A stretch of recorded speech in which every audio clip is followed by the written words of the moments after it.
He had waited 15 years for this moment. 15 years of survival, reconstruction, honing himself into a weapon whose name was not recorded in any file. And now, Kieran Vale stood before the church gates in a torrential downpour, dressed in a pitch-black suit, his wet hair plastered to his forehead, his eyes as cold as ice pulled from the ocean floor. Today was his wedding day. Today was also the day destruction began. His bride was the daughter of the man who had burned him alive in a warehouse 15 years ago and stolen everything. Lucien Drax was about to realize the biggest mistake of his life, of letting Kieran Vale live. If you want to know how this marriage ends, comment the city you're viewing from, so I know how far my story has progressed. Don't miss a second. The rain had been falling since before dawn. It came in sheets off the harbor, the kind of cold, filthy rain that smelled like motor oil and brine and something older beneath that, like the city itself was bleeding through its pores. Blackwater's skyline dissolved in the gray murk above, towers of glass and concrete going vague and ghost-like, and in the streets below the water ran in brown rivers along the gutters, carrying cigarette ends and lottery tickets, and the occasional crumpled business card of someone who no longer needed one. The matte black Rolls-Royce pulled to the curb in front of St. Aurelius Cathedral at precisely 11:47 in the morning, and the door opened before the driver had even fully stopped. Kieran Vale stepped out into the downpour without an umbrella. He stood there for a moment on the wet stone, just stood there, not moving, rain drumming across his shoulders and running in thin rivulets down the hard line of his jaw. He was 41 years old and looked it in ways that photographs never quite captured. The jaw was clean-shaved but brutally angled, the cheekbones too sharp, the skin beneath his eyes carrying that particular bruised shadow that belongs to men who have spent years sleeping in places where sleeping wasn't really safe. His suit was black. His shirt was black. The only contrast was a slim silk tie the color of wet ash, and the pale, deliberate calm of his eyes, gray, almost colorless in the rain, set deep beneath heavy brows that were doing nothing, giving nothing away. His hands were at his sides. The left one had two fingers that didn't fully straighten anymore, the bones having been broken and reset incorrectly somewhere along the years, and there was a thin lateral scar running from the heel of his palm up past the wrist, stopping just short of the inner forearm. If you knew what caused scars like that, you would have recognized it as the mark of a wire binding pulled free by brute force. If you didn't know, you would simply have looked away, because the look on Kieran Vale's face during the 8 seconds he stood in the rain outside that cathedral was not the kind of face that invited curiosity. His driver, a broad-chested man named Toll, came around with an umbrella and held it uselessly over him. "Sir, leave it." Toll withdrew. Kieran took a breath, exhaled slowly. The steam came off him in thin curls that the rain immediately erased. Inside the cathedral, 300 people were waiting. Senators, crime family proxies wearing respectable suits, federal judges who had stopped being federal in any meaningful sense about 10 years into their careers. The entire upper architecture of Blackwater's underworld, assembled beneath flying buttresses and stained glass, dressed in their finest and pretending they were somewhere other than a political transaction, dressed up in silk and flowers. At the altar, in ivory, Serafina Drax. Kieran had seen her once before today. A photograph, printed on matte paper, slid across a mahogany table by a man named Orsini, who was running courier work between two families. The photograph showed a woman in her late 20s, pale and composed, standing in a garden that Kieran had later identified as the grounds of the Drax estate in the northern hills. She was not smiling in the photograph. She was not anything in the photograph. Her face had the absolute absence of expression that Kieran recognized from mirrors and understood immediately. Not serenity, not coldness, but the specific hollowness that lives in people who learned early that expressions have consequences. He had looked at that photograph for approximately 4 seconds, and then put it face down on the table. He was not marrying her because she was beautiful. He was not marrying her because the alliance made strategic sense, though the alliance did make strategic sense, and he had needed the cover it provided, the reach into the Drax infrastructure, the quiet access to Lucien's books and lieutenants, and the inherited trust that came from being the old man's son-in-law. He was marrying her because she was Lucien Drax's daughter, because Lucien Drax had stood in a warehouse on the East Docks 15 years ago and given a nod, just a nod, barely even that, a small downward motion of a heavy gray head, and then walked out while two of his men poured accelerant across the floor, and Kieran had been left in a burning room with a wire around his wrists and the full conviction that this was how his life was ending. He had been 26. He had believed until that moment that loyalty meant something to Lucien, that the 15 months he had spent running guns and laundering movement funds and putting 3 of Lucien's competitors underground had established something between them. Not love, not even respect. Something like the mutual understanding between 2 men who had each seen the other operate and found the other useful. He had been wrong. What Lucien had seen was a young man who knew too much, an heir who might eventually rival him, a loose end in a beautiful suit. Kieran had burned through the wire by feeding it against a structural bolt while the smoke thickened around him. He had crawled out through a vent in the factory's lower wall with the hair on his left arm scorched off and his lungs tasting like char for the following 3 weeks. He had disappeared that night. Not run, disappeared, which was a different and far more deliberate thing. And for 15 years he had existed in the spaces between names, building something new in the dark from the bones of everything Lucien had taken. He had not planned on marriage. But 6 months ago, word had come through Orsini that Lucien was consolidating. Looking for a binding arrangement with the Veil name, what remained of it, what Kieran had quietly been reassembling without anyone noticing, to shore up his eastern operations against a new pressure from a third organization nobody had a clean read on yet. And Lucien had offered his daughter's hand like a business card. He didn't know who he was offering it to. He thought Kieran Veil was dead. He thought the name he was reaching out to was a nephew, a distant inheritor, some pale continuation of a bloodline he'd already disposed of. The irony of that had tasted to Kieran like the only meal worth eating in a very long time. He walked through the cathedral's main doors. The interior hit him the way interiors always hit him, too enclosed, the smell of old stone and candle wax, and the subtle chemical undertone of 300 people wearing expensive products in a room with insufficient ventilation. His shoulders did something involuntary, and he consciously reset them. Kept his face level, hands at his sides, eyes moving in the practiced, unobvious sweep he had learned to perform without looking like he was performing it. Exits, structural columns, the positions of the 8 Drax security men he could immediately identify by the cut of their lapels and the way they stood with their weight slightly wrong for men who were only here to witness a wedding. The music started. He walked to the altar. He did not look at the guests. He looked at her. Serafina Drax was standing very still in ivory silk and lace gloves that came to her elbows, and she was staring straight forward with an expression that reminded Kieran, with unexpected force, of a painting he had once seen in a black market Brussels gallery. A woman at a window, looking out at nothing, painted with the technical precision of someone trying to capture what it looked like when a person had gone somewhere inside themselves that had no return address. She did not look at him when he took his place beside her. Her hands were clasped in front of her. He could see through the lace that they were trembling slightly. Not nervousness. Something else. The trembling of chronic tension, the kind that lives in the muscles of people whose nervous systems have been rewired by prolonged exposure to threat. He filed that observation away. The officiant was speaking. Kieran tracked the words only peripherally, maintaining the outer performance of a man getting married while the actual machinery of his mind continued its work. Lucy Ann Drax, seated in the front row to the left, gray-haired and barrel-chested, wearing a suit that cost more than most people's cars, his face carrying the settled satisfaction of a man who believed he had just secured something. 3 of Lucien's senior men behind him.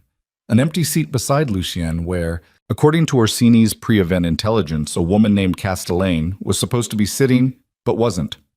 Noted. The exits. The cameras on the exterior mounted below the stone cornices.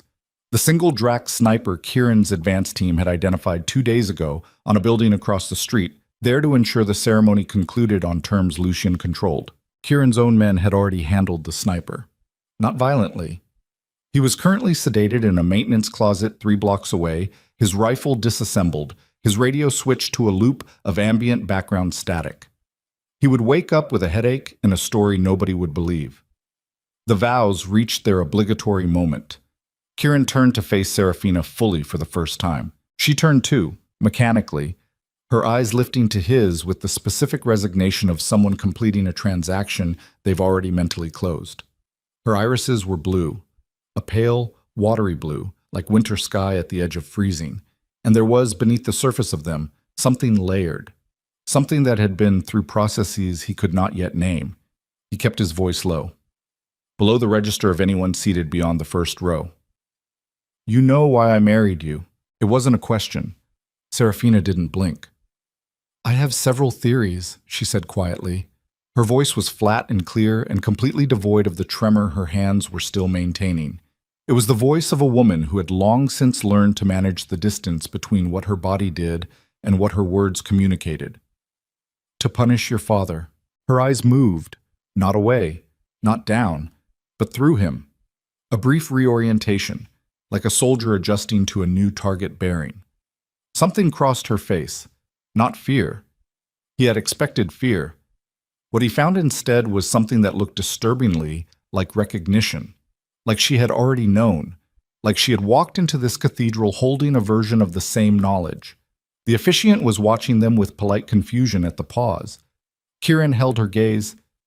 "You may..." And then it happened. A sound, distant but distinct, the heavy stutter drum of a helicopter rotor, sweeping in low from somewhere over the harbor. Probably nothing. Probably a Coast Guard transit or a news bird killing time above the Drax wedding circus. Serafina went rigid. It was instantaneous and total, every muscle in her body snapping to a locked position, her breath stopping mid-inhale, her pupils dilating in a single abrupt expansion that swept the blue nearly out of her irises. Her hands, clasped in front of her, tightened until the knuckles whitened through the lace. The trembling stopped because everything stopped, replaced by a vibrating stillness that was far more alarming than any amount of shaking. Kieran watched it happen from approximately 18 inches away. He did not move. He did not reach for her. He simply watched, filing everything. The specific pattern of physiological response, the speed of onset, the helicopter trigger, the fact that this was not general anxiety. This was a trained response to a specific stimulus. Her lips parted. "They found me again." Her voice was barely a thread of sound, nearly no volume at all, intended for no one. But he heard it. He stood very still inside his chest. The officiant, oblivious, leaned forward helpfully. "Do you take this man?" "Yes," Serafina said, in her flat, clear voice, her eyes still carrying that enormous, dilated terror, while her mouth performed the required social function completely on autopilot. "Yes," Kieran said. The ring, the pronouncement, the flash of 300 phone cameras going off simultaneously outside the cathedral's massive doors as they opened onto the stone steps, paparazzi jostling in the rain behind the velvet rope line, shouting names, lenses raised, lights strobing white in the gray afternoon. Kieran took Serafina's arm as they walked out. She walked precisely, did not stumble. Smiled once, a small, practiced, structurally perfect smile deployed for the cameras the way a person deploys a tool. And then the smile was gone, and she was back to nothing, her hand resting in the crook of his elbow with the careful weight of a woman who was touching someone she did not trust, but had decided, for the moment, to tolerate. They stood at the top of the cathedral steps in the rain. Cameras flashed. Someone called her name. Someone called his name. A man in a gray raincoat near the back of the press line was not holding a camera, and Kieran clocked him at an elapsed time of approximately 2 seconds and then let his eyes move past without pausing, because you never let them know you saw them. That was the first rule, the oldest rule. Lucy Yan Drax appeared at Kieran's elbow, beaming, a broad and genuine smile on his brutal face, the smile of a man who had just acquired something he wanted. He gripped Kieran's forearm and leaned in. "Welcome to the family, son." The word landed in Kieran's chest like a lit match. He smiled back. Clean, warm, entirely manufactured. "Thank you, Lucien, for everything." The old man patted his arm and moved on to work the crowd, and Kieran stood in the rain with Lucien Drax's daughter on his arm and felt the architecture of 15 years of careful, patient construction clicking into its final configuration around him. He had exactly what he needed. Now he needed to understand what he had actually acquired.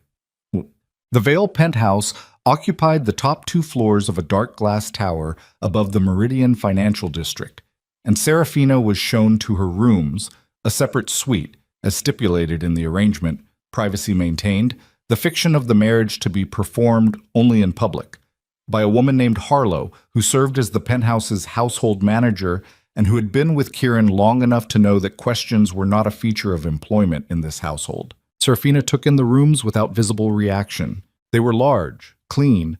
The windows looked out over the harbor, and in the rain and failing afternoon light, the harbor was a smear of gray and blue-black, the lights of distant tankers moving like slow stars across the water. The furniture was expensive and looked barely touched. There were no personal effects anywhere in the suite.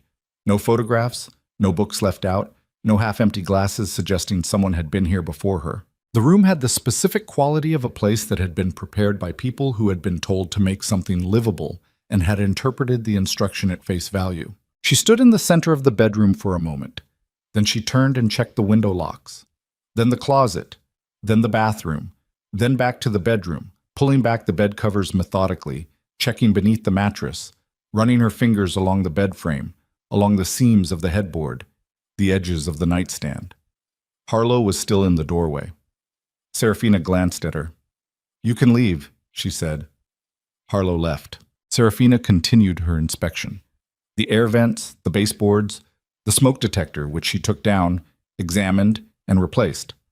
The lamp bases, the outlet covers.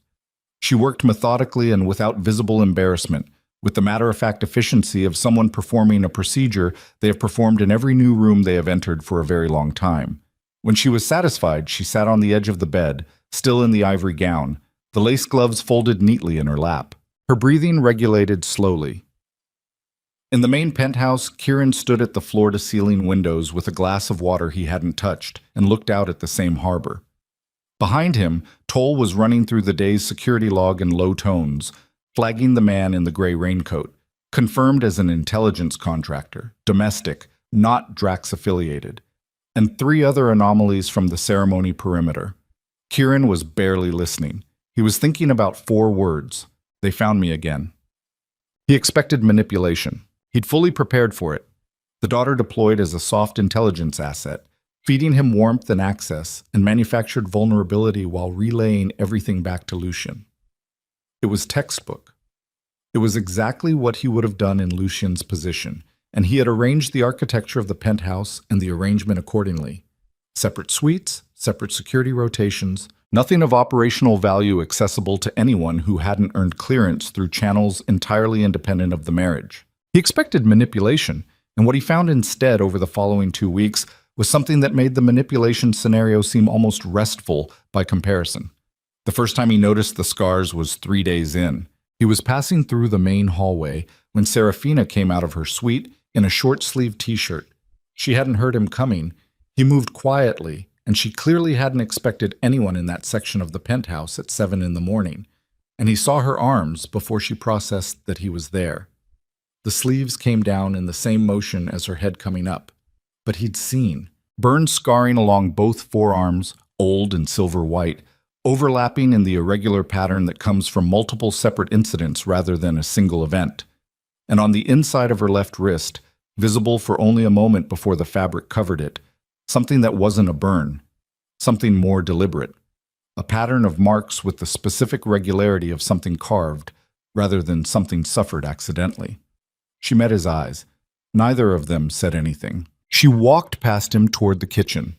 He stood in the hallway for a moment with the back of his throat doing something tight and unpleasant, and then he went to his office and closed the door and sat at his desk and did not begin any of the work he'd intended to begin.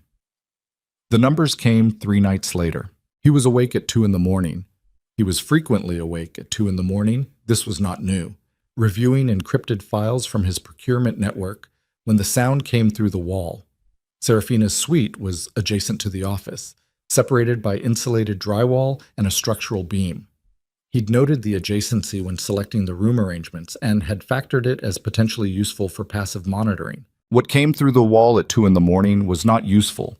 It was a sound he had heard before in various field contexts and in certain types of places, and he associated it with a specific category of human experience that lived in the registers of absolute helplessness. It was screaming, not an intruder sound, not a cry for help, a nightmare sound, disoriented, thrashing, and underneath it, words. Fragments, syllables in at least 2 languages he could identify, one Spanish adjacent, one that sounded Eastern European, cycling through repetitions that had the quality of things that had been screamed before many times, until they were worn into grooves. He stood outside her door for a moment with his hand not quite touching the frame. Then it stopped. Silence. He went back to his desk. In the morning, Serafina was at the kitchen table with black coffee and a newspaper and an expression of absolute ordinary composure, and neither of them mentioned the night. This continued for 11 days. On the 12th day, one of his security rotation, a former military man named Kress, solid and professional, 12 years on Kieran's payroll, was making a late-night sweep of the penthouse's secondary corridor when he turned a corner and found himself on the ground. He wasn't entirely certain how he'd gotten there. What he knew was that there was a blade against his carotid artery and a knee on his sternum, and the weight above him was slight but precisely distributed in a way that made moving impossible. And the face looking down at him in the dark was Serafina Drax, except that the face was not the face she wore during daylight hours. The eyes were open but not present. The expression was the specific blank operational mask of a person who was elsewhere. And she was holding the blade with the grip of someone who had been trained to hold blades, not the grip of someone who had once taken a self-defense class. Kress, to his very significant credit, did not move. "Ma'am," he said, very carefully and very clearly, "it's Kress. I work for Mr. Vale." Nothing. "Ma'am, Serafina."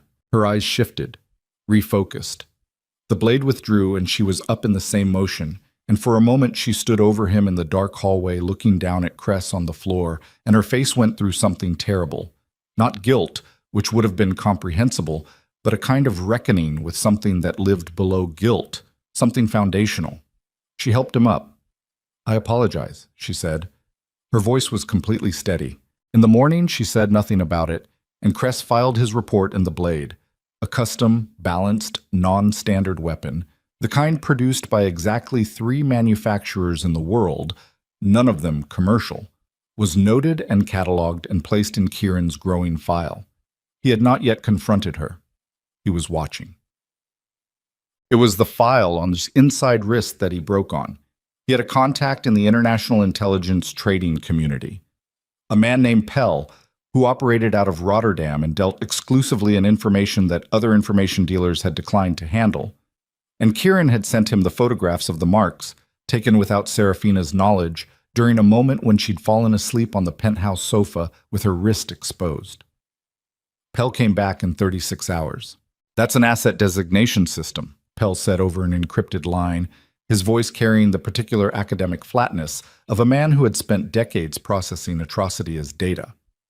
"Modified from a methodology developed in classified intelligence programs, late 90s, not government, private sector. The numbers are an individual catalog code. Sequence, acquisition date, assigned handler. You're looking at a human inventory system." Kieran sat with the phone against his ear and said nothing. "The specific format," Pell continued, "matches acquisition records I've seen from a network that went dormant about a decade ago. Underground.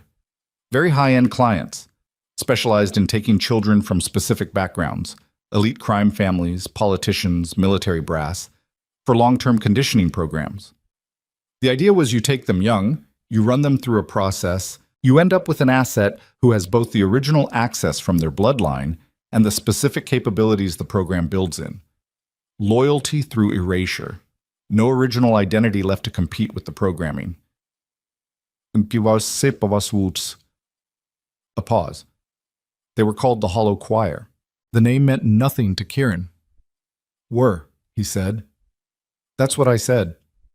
You're certain about the format." "I'm certain about the format. Beyond that," Pell's voice did something careful. "Beyond that, whoever you got this from, Kieran, you should understand that people who come out of these programs carry the programs inside them. The things they were trained to do don't stop because the organization stopped. They're still operational. They're just operational without external direction. Kieran ended the call.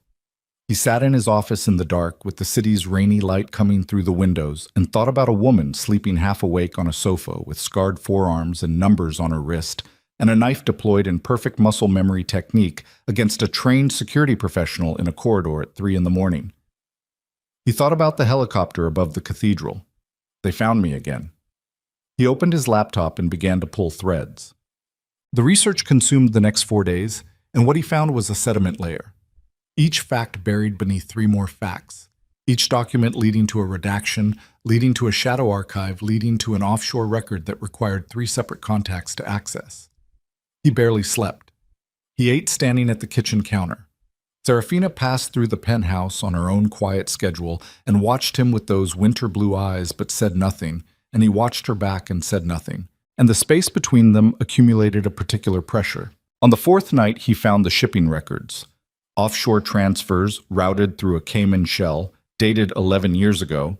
Cargo manifests that described industrial parts, but whose routing coordinates matched no industrial facility, passing instead through a network of private maritime waypoints that Kieran recognized from his own smuggling history as the signature pattern of a network running something that couldn't travel through legitimate ports. He cross-referenced the manifest dates against Drax family records, against the public timeline of Serafina Drax, against the gap. There was a gap. 7 years, visible only if you knew to look for it, a period between the age of 9 and 16 in which Serafina Drax appeared in exactly no photographs, no school records, no social documents of any kind, no public events, no medical records that hadn't been generated by a single private physician operating under a consulting arrangement with the Drax estate. The official story, told once in a single interview Lucian had given to a society page 11 years ago, was that his daughter had been abroad, educated privately in Switzerland, delicate health, private family matters. Switzerland. Kieran had spent time in certain circles where Switzerland was a clean answer you gave when the dirty answer was unavailable. He found the intelligence files on the 5th day through a contact in federal organized crime archives who owed him a very old and very large debt. The files were fragmentary, partially classified, and clearly the survivor of multiple rounds of deliberate deletion. But what remained was enough. The Hollow Choir. A covert acquisition and conditioning network, active from the mid-90s through what appeared to be an abrupt termination event approximately 9 years prior. Not government. Privately funded through a consortium of criminal organizations who'd understood the long-game value of turning bloodline children into controlled assets. Estimated 40 to 60 acquisitions over the program's lifetime. Clients included cartel families, Eastern European syndicates, domestic crime organizations. The consortium list was redacted. Kieran stared at the redaction. He spent the next 3 hours running financial archaeology, following money through the layers of shell structures, tracing the funding flows backward through the years to their sources. Most of the trails went cold. Some of them went to places he recognized. One clean, damning thread that had been missed in the deletion sweeps because it was routed through a series of microtransactions too small to flag automated filters, led to an account structure he knew. He knew it because he had grown up watching it operated. The thread led to the Veil Syndicate, to his father's accounts, to transactions dated 18 months before the fire in the warehouse where Lucy and Drax had left him to die. Kieran sat in his office at 4 in the morning, with the rain still hitting the windows and a glass of water he had poured 2 hours ago and still hadn't touched, and felt the entire architecture of the story he had told himself for 15 years begin to shift under him in the dark. He had come back to destroy Lucy and Drax. He was no longer entirely certain who needed destroying. He was no longer entirely certain what he had married into, or what his own blood had built, or where the floor was in any of this. He took a breath, let it out, pulled the next file. It was a personnel record, fragmentary. An intake log from what the file header described as a processing facility, dated 14 years ago. Asset designation SCH-047-F. The numbers on Serafina Drax's wrist, and below it, one line, the only line in the entire file that had not been redacted. Acquisition source, Drax, L. Voluntarily surrendered. The glass of water hit the desk hard enough to slosh when his hand came down beside it. Outside, the rain continued to fall. Down the corridor, behind the door of the adjacent suite, Serafina Drax was asleep or not asleep, carrying the number SCH-047-F on the inside of her wrist, and her father, the man who had sold her, who had handed his 9-year-old daughter to a trafficking network and spent the following 7 years telling journalists she was in Switzerland, was currently being celebrated in the Blackwater press as one of the city's great patriarchs. Kieran pushed back from the desk. He stood at the window for a long time, with his hands in his pockets, and the city laid out below him in the rain-soaked dark. He had come here for Lucien. He was going to get Lucien, but the shape of what that meant had just changed, and changed completely. And somewhere in the renovation of everything he had planned, a new and entirely unwelcome thing was beginning to announce itself. A concern that had nothing to do with revenge, and nothing to do with strategy, and everything to do with the woman 30 feet away, who had been sold by her own father at 9 years old, and had somehow, against every probability, walked back out. He pressed a hand flat against the cold glass. The harbor lights moved like slow fire in the water below. He was still standing there when her door opened in the corridor behind him. He did not turn around immediately. When he did, Serafina was in the penthouse doorway in a dark sweater and bare feet, her hair loose, her face carrying the aftermath of whatever the night had done to her. She looked at him across the room, looked at the open laptop, the files spread across the desk. The stillness between them was absolute. She said very quietly, "You found it." He didn't answer. She walked to the window and stood beside him and looked out at the harbor, and for a long moment neither of them spoke, and the only sound was the rain and the distant low moan of a tanker somewhere out in the dark water. "How much?" she said. "Do you know?" Kieran looked at her profile, the line of her jaw, the particular quality of her stillness, the scars he could see where the sweater's sleeve had ridden up slightly at the wrist. "Enough," he said. She nodded once. She didn't ask him what he was going to do about it. He didn't tell her. But when he looked back out at the harbor, he was no longer thinking about Lucien Drax. He was thinking about a line in a redacted file, voluntarily surrendered. And he was thinking about what it meant that the man who had written those words, who had handed over his own child and then rebuilt a public life on the polished fiction of her absence, was still alive, still operating, still being treated by 300 wedding guests as a patriarch worth celebrating. Not for much longer. The thought arrived with a cold clarity that had nothing to do with revenge anymore, and everything to do with something older and less manageable. He had spent 15 years sharpening himself into a weapon aimed at one man. He was no longer certain one man was enough. Serafina turned from the window. Their eyes met in the dark glass of the reflection. Both of them reflected there together, standing at the edge of everything, the harbor burning cold behind them. "There's something else," she said. He held her gaze in the reflection. "The organization," she said. "The hollow choir." She paused. The pause had weight. The weight of someone choosing words with the carefulness of a person who does not use words carelessly. It didn't stop. The room was very still. "Someone," she said, "is rebuilding it."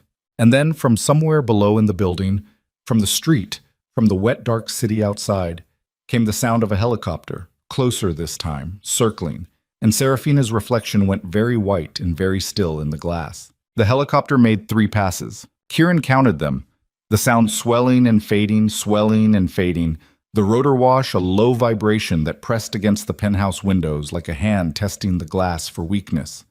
The 3rd pass came closer than the first 2, and Serafina stopped being a person standing beside him and became something else entirely. Something that had been trained into her at a cellular level, her body dropping into a stillness so complete it was almost a different biological state, breathing reduced to the barest minimum, eyes tracking without moving her head, one hand drifting to her right hip where there was nothing because she was in a sweater and bare feet and had no weapon on her. The absence of the weapon seemed to bother her more than the helicopter itself. Kieran watched her hand find nothing and hover there, and he made a decision in the same moment. "It's a news bird," he said. "Harbor Patrol uses the same frequency corridor. My team would have flagged an approach pattern by now." Her hand dropped. She did not look grateful. She looked like someone who had just caught themselves being corrected in front of a stranger and had filed that experience in the category of things that would not happen again. "How long," she said, "have you been building the file?" "5 days." A pause. "You're fast." "I'm motivated." He turned from the window. "Sit down." "I don't need to. I'm not asking you because I think you need to. I'm asking you because I'm going to talk and I'd prefer not to talk at the back of your head." Something moved across her face. Not compliance. She didn't do compliance, he was already certain of that, but a weighing, a rapid internal calibration. She sat at the edge of the long sofa, straight-backed, bare feet flat on the floor. The posture of someone who sat at the edges of things because it kept the center of the room clear. Kieran stayed standing. "The hollow choir," he said. "Tell me what you know about who's rebuilding it. Tell me what you found in your file first. That's not how this works." "We're married," she said. The word came out flat, without irony or sentiment, a purely administrative designation. That means we're either exchanging information or we're both operating blind in the same space. I've operated blind before. I don't recommend it. He looked at her for a moment. He pulled a chair from the desk and set it across from the sofa and sat. He told her what he'd found. All of it. The shipping records, the intake log, the asset designation, the consortium funding trails. He did it the way he did most things, methodically, without inflection, watching her face the way a surgeon watches a monitor, rather than a wound. She didn't interrupt. When he reached the consortium funding, when he said the word veil, something happened in her eyes that was very brief and very specific, and he cataloged it, not surprise. She already knew. Or she'd suspected and was now having the suspension confirmed, which was a different thing and in some ways harder. "Your father," she said when he stopped. "His accounts, his period. He died 6 years ago. Heart attack." He paused. "Or what was recorded as a heart attack. And Lucian knew you were coming. Lucian thinks I'm a nephew. He doesn't know I survived the warehouse." He let that sit for a beat. "He doesn't know I have the consortium records." Serafina was quiet. Outside, the rain had changed register. Lower, steadier now. A white noise that pressed against the windows and softened the city's edges. "The man rebuilding it," she said finally. "I don't have a name, I have a voice. I have a methodology. I have the specific pattern of how they move people and money, and I've been watching it reassemble for approximately 2 years. She paused. "In the early months, I thought I was wrong, that I was reading patterns into noise because that's what the program trained me to do, pattern recognition above everything else. But I wasn't wrong. 2 years, he said. You've been watching it reassemble for 2 years, and you didn't—" He stopped himself. "Didn't what?" Her voice sharpened. "Go to the authorities? Which authorities?" The Hollow Choir's original client list included 3 federal prosecutors and a sitting appellate judge. I was 9 years old when they took me, and I was 16 when I came back, and nobody, not one person, officially acknowledged that anything had happened. My father rewrote the story, and everyone accepted the rewrite because everyone who mattered was either complicit or afraid. She inhaled. "So no, I didn't go to the authorities. You went back to your father. I had nowhere else to go." The flatness in her voice was absolute. "I was 16. I spoke 4 languages, and I could assemble a field radio in the dark, and I knew 47 ways to make a grown man stop functioning, and I had nowhere to go except back to the man who put me in it." She looked at her hands. "He never talked about it. Not once. He put me in a room in the estate and hired a psychiatrist, and paid the psychiatrist very well to help me become something presentable. And after 2 years, I was presentable enough, and after 10 more, I was useful enough. And then he gave me to you."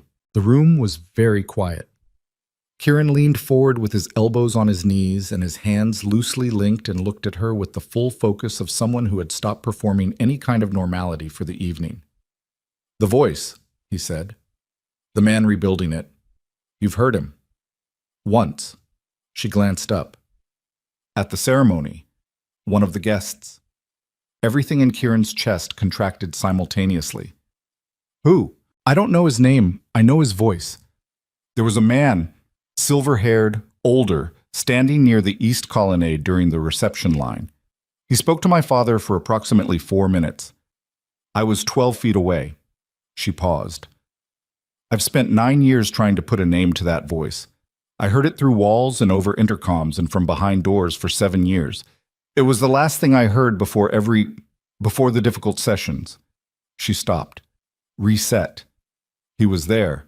At the wedding. At the wedding. Kieran stood up. He crossed to his desk and pulled up the security footage from the ceremony's exterior cameras. His own team's feed, not the Drax security cameras, which he hadn't trusted for a moment. He scrolled through the reception timestamp. Come here. She came and stood beside him, close enough that he could feel the body heat of her in the cool office. She studied the screen without touching it. There, she said. He froze the frame. The man she indicated was tall, silver-haired, with the kind of posture that belonged to men who had spent decades in rooms where everyone else's posture was worse. He was wearing a charcoal suit, and he was not a guest Kieran had vetted, not a name on any list, which meant he was either a late addition by Lucian, or he was something else entirely. Kieran printed the frame. I'll have an ID by morning, he said. You should have it by tonight, she said. If he was there, it means he already knows about the marriage, which means he knows about you, which means whatever timetable he's operating on just changed. Kieran looked at her. She looked back. You understand how these people operate, he said. It wasn't a compliment. It was an observation.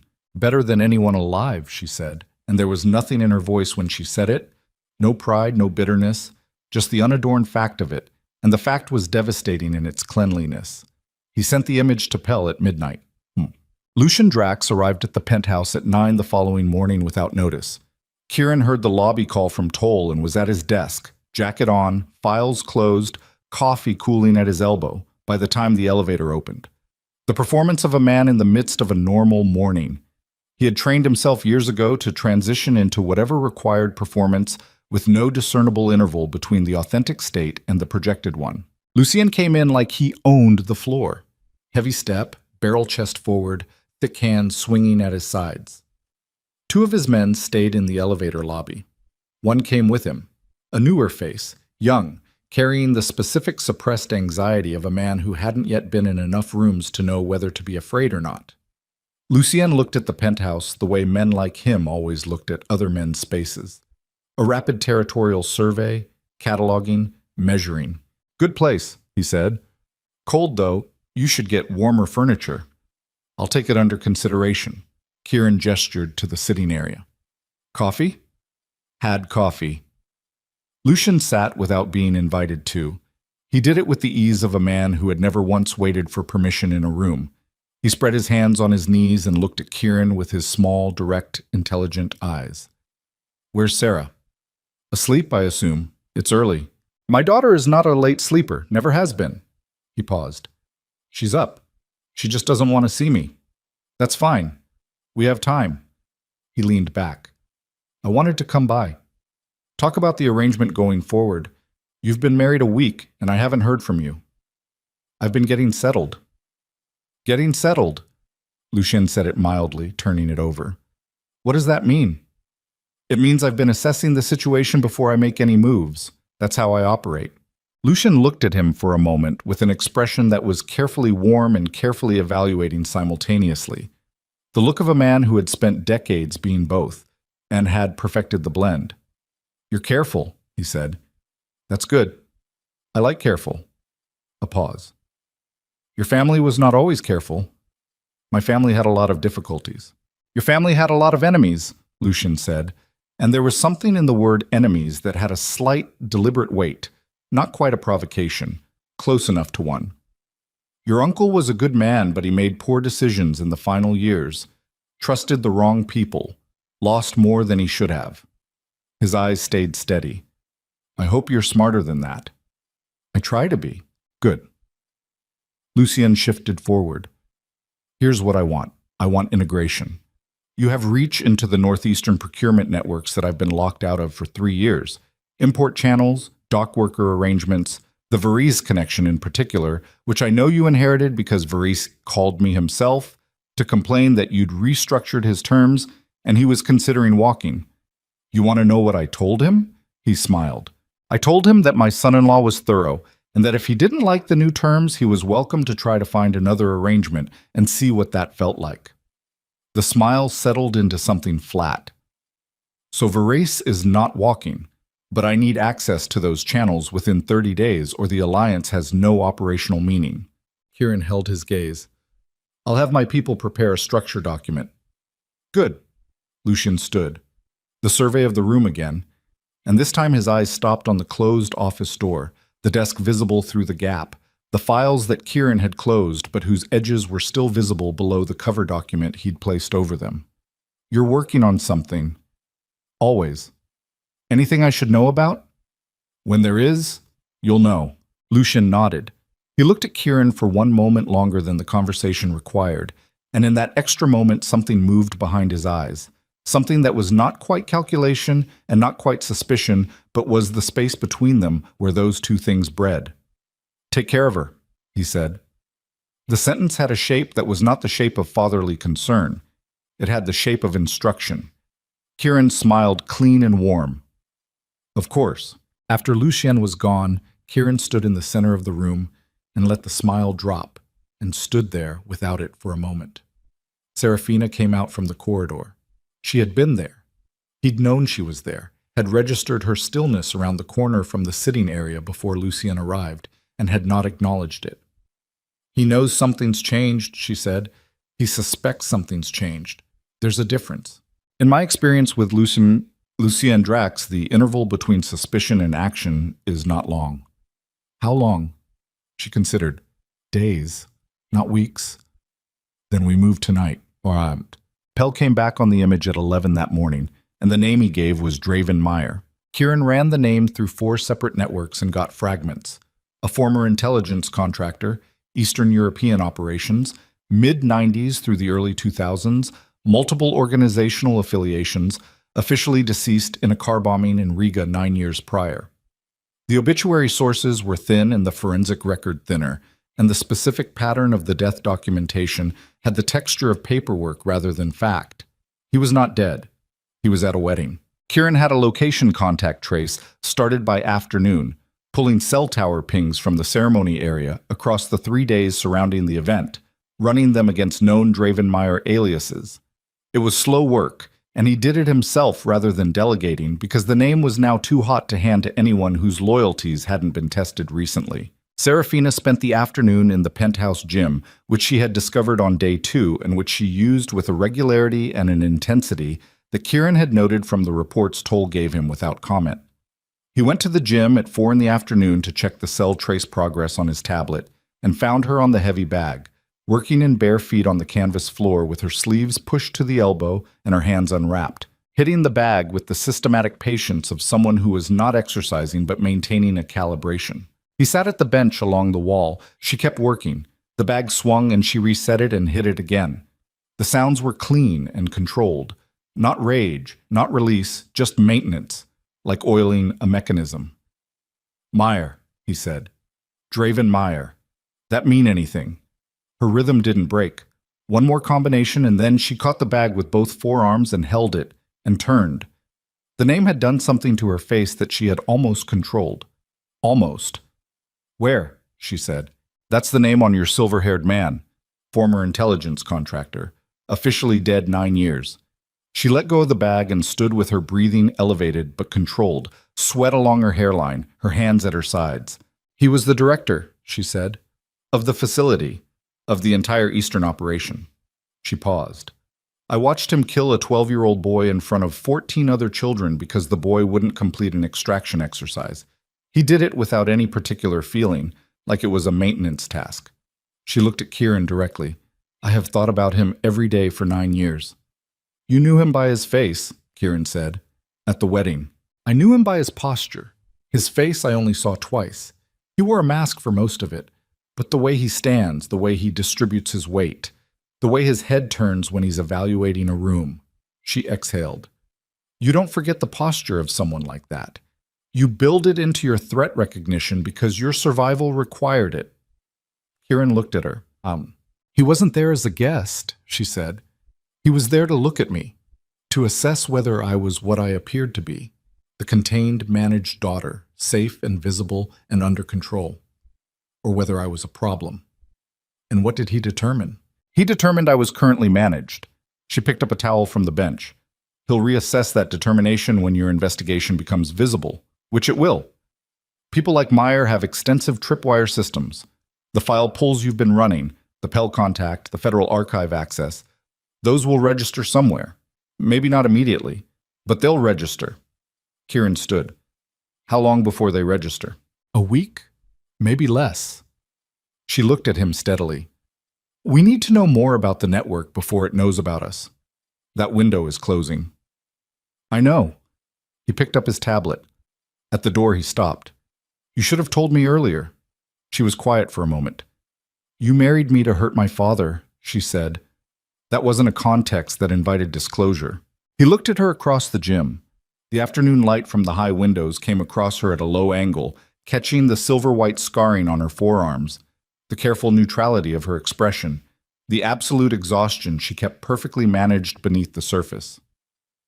It is now, he said.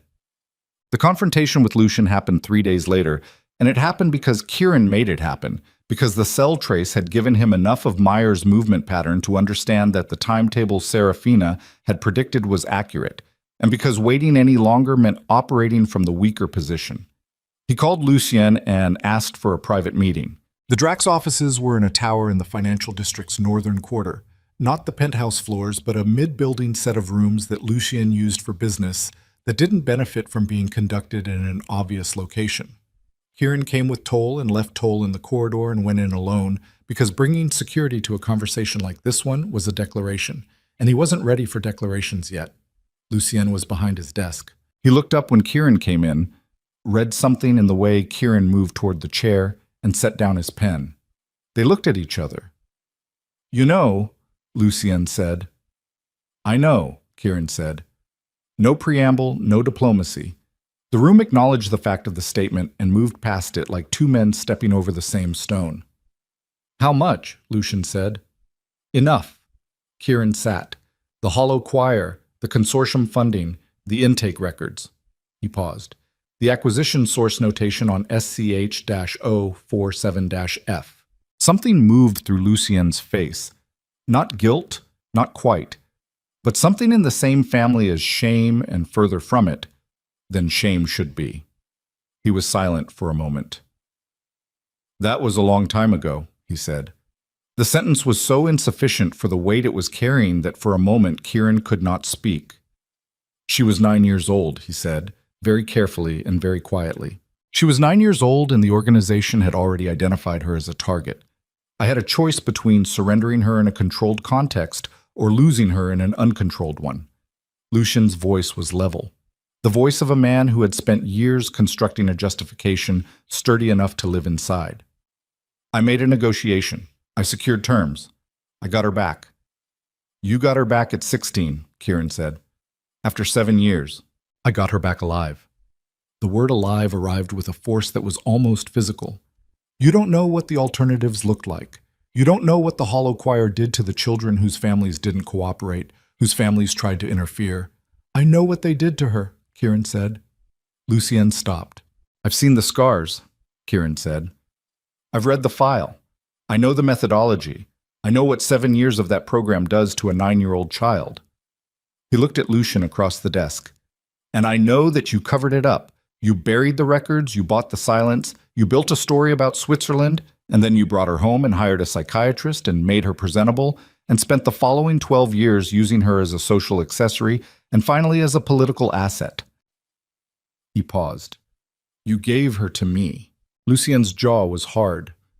What do you want? He said. The truth. All of it. The consortium. Your role in funding it.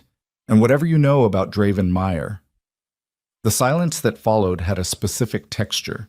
The silence of a man calculating how much truth was survivable. Meyer, Lucien said finally. Meyer is a problem I thought was resolved 9 years ago. I was wrong. He leaned back. The consortium funded the choir jointly for 11 years. Your father's accounts, mine, several others. It was built as an intelligence asset. The idea was access, leverage, trained operatives with bloodline connections. In theory. His mouth tightened. In practice, it became something else. Meyer was supposed to be a program director.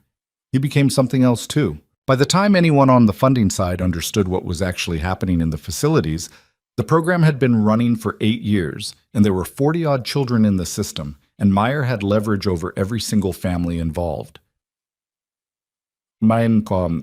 Leverage, files, records, documentation of every transaction, every consent, every communication. He kept everything. He was always going to keep everything.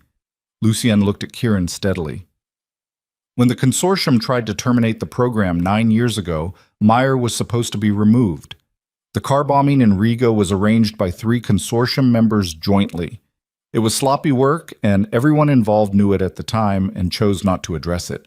Because addressing it meant acknowledging he was still alive, Kieran said, which meant acknowledging the program. Yes. And now he's rebuilding it. Now he's rebuilding it, Lucien confirmed. And he came to the wedding to determine whether Serafina had become a liability, because she was the one asset who came through the full program and returned to a family position. She's the proof of concept. She's also the most significant living witness to every aspect of the operation. He looked at Kieran with something that might have been as close as Lucien Drax could get to actual fear. If Meyer has decided she's a liability rather than an asset, she has days, not weeks. Kieran stood up. Your father, Lucien said. I want you to understand, your father was not passive in this. He was not dragged in. He was foundational to the early structure. The Veil accounts were the primary funding source for the first 4 years. He held Kieran's gaze. The reason I had to remove him was that he was trying to extract unilaterally and threatened to expose the rest of us when his extraction terms weren't met. A pause. The warehouse, the fire, that was not simply a power play. That was choir business. You were a potential secondary exposure. Kieran stood very still. The warehouse, the wire, the 15 years of careful, patient, burning purpose. Not just a betrayal, a containment operation. He had been 26 years old and he had been left to burn in a building because he was a loose end in a trafficking program that had consumed his father's money and his father's legacy and had taken, among its other costs, a 9-year-old girl named Serafina Drax for 7 years. He looked at Lucien. Lucien looked back. You kept me alive, Kieran said. The realization arrived cold. The fire. Your men set it, but I survived. That wasn't an accident. No, Lucien said quietly. It wasn't. Why? Because you were 26 and you had nothing to do with the program and you had done everything I ever asked of you and… Lucien stopped, looked at his hands.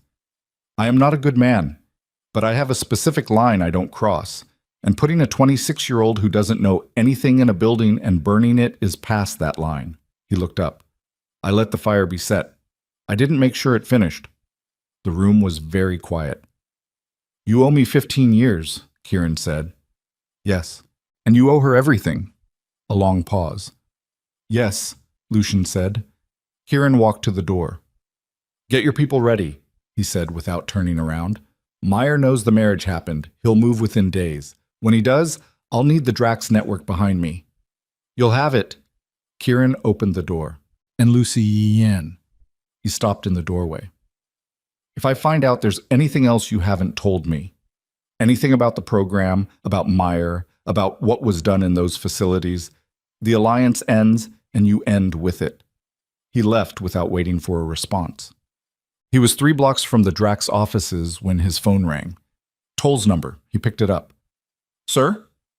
Toll's voice had the specific flatness of a man delivering news he had not wanted to acquire. We have a situation at the penthouse. Kieran's pace didn't change. Talk. Mrs. Vale isn't in the building. She left approximately 40 minutes ago through the service exit. She disabled the exterior camera on that corridor. Cleanly. No trace. We only caught it because of the secondary sensor she didn't know about. A pause. She took the photograph of Draven Meyer from your office. And we have a cell ping from a burner registered to a name that doesn't exist, placing her at the Meridian Harbor Freight Yard, Sector 9. Kieran stopped walking. Sector 9 of the Meridian Freight Yard was the location that his cell trace on Meyer's movement pattern had flagged 48 hours earlier as a probable forward position for the Rebuilding Network's Blackwater logistics operation. She had read his files. Of course she had read his files. "Send the car," he said. "Sir, if Meyer's people are active in Sector 9, send the car now." He was already moving. The rain had stopped sometime in the last hour, and the streets were wet and reflective. All the city's light smeared across the black pavement in long watercolor streaks, and Kieran Vale moved through it at a pace that was not quite running because running was conspicuous, but was as close to running as a man could get, while still looking like he had somewhere specific to be. He had not protected her. He had been 3 miles away building an alliance with the man who had sold her while she walked alone into the freight yard, where the people who had owned her for 7 years were currently setting up infrastructure. She had a knife and 9 years of contained fury and a photograph. He had 4 minutes until the car arrived. The harbor wind came off the water cold and sharp, carrying brine and diesel and the particular electricity of a situation that was about to become something nobody in it could walk back from. He ran. The freight yard at Sector 9 was the kind of place that existed in every port city in the world. The zone where the legitimate infrastructure of commerce gave way to the infrastructure of everything else, where the overhead lights were too far apart and the shadows between containers were deep enough to lose a man in, where the sounds of the harbor covered everything, and the smell of salt water and rust and diesel made the air taste like the inside of something industrial and indifferent to human presence. Kieran came in from the northern perimeter fence. He'd gone over it without breaking pace, the chain link giving a brief metallic complaint under his weight, and landed on the wet gravel on the other side and kept moving. Toll was 60 seconds behind him in the car and had 3 men coming in from the eastern access road, but 60 seconds in a place like this was a geological unit of time, and Kieran was not waiting. He moved between containers with the particular economy of a man who had done this kind of thing before in conditions that were worse. No wasted motion, no unnecessary exposure. His breathing controlled and his eyes in constant adjustment to the low light, reading the yard's geometry as he moved through it. Stacked shadows, crane silhouettes, the wet gleam of standing water between the rail tracks, the distant red light of a moored barge out in the harbor. He found the first body at the entrance to container row 7. A man, heavy-set, on his back in a puddle with his throat compromised and a look of genuine surprise still on his face. Professional work. Very fast, very clean. The knife angle suggested someone considerably shorter than him, who had come from his left side during a moment of distraction and had known exactly where to apply pressure and for how long. Kieran stepped over him without stopping. He found the second a man 30 feet further in, slumped against a container wall, unconscious but breathing. A pressure point application to the carotid, not a kill, which told him something about the state of mind of whoever had been through here ahead of him. Not executing, neutralizing, choosing in real time between lethal and non-lethal options, and selecting non-lethal where the tactical situation permitted. Disciplined. More disciplined than rage would allow. He heard her before he saw her. Not a sound she made, a sound the situation made. The specific acoustic signature of a room that had too many people in it and too much tension. The slight compression of the air inside a large metal container that had its doors cracked open and light coming through the gap in voices, multiple voices, and underneath the voices something else, something lower and more continuous, an electrical hum that meant equipment. He went to the container doors.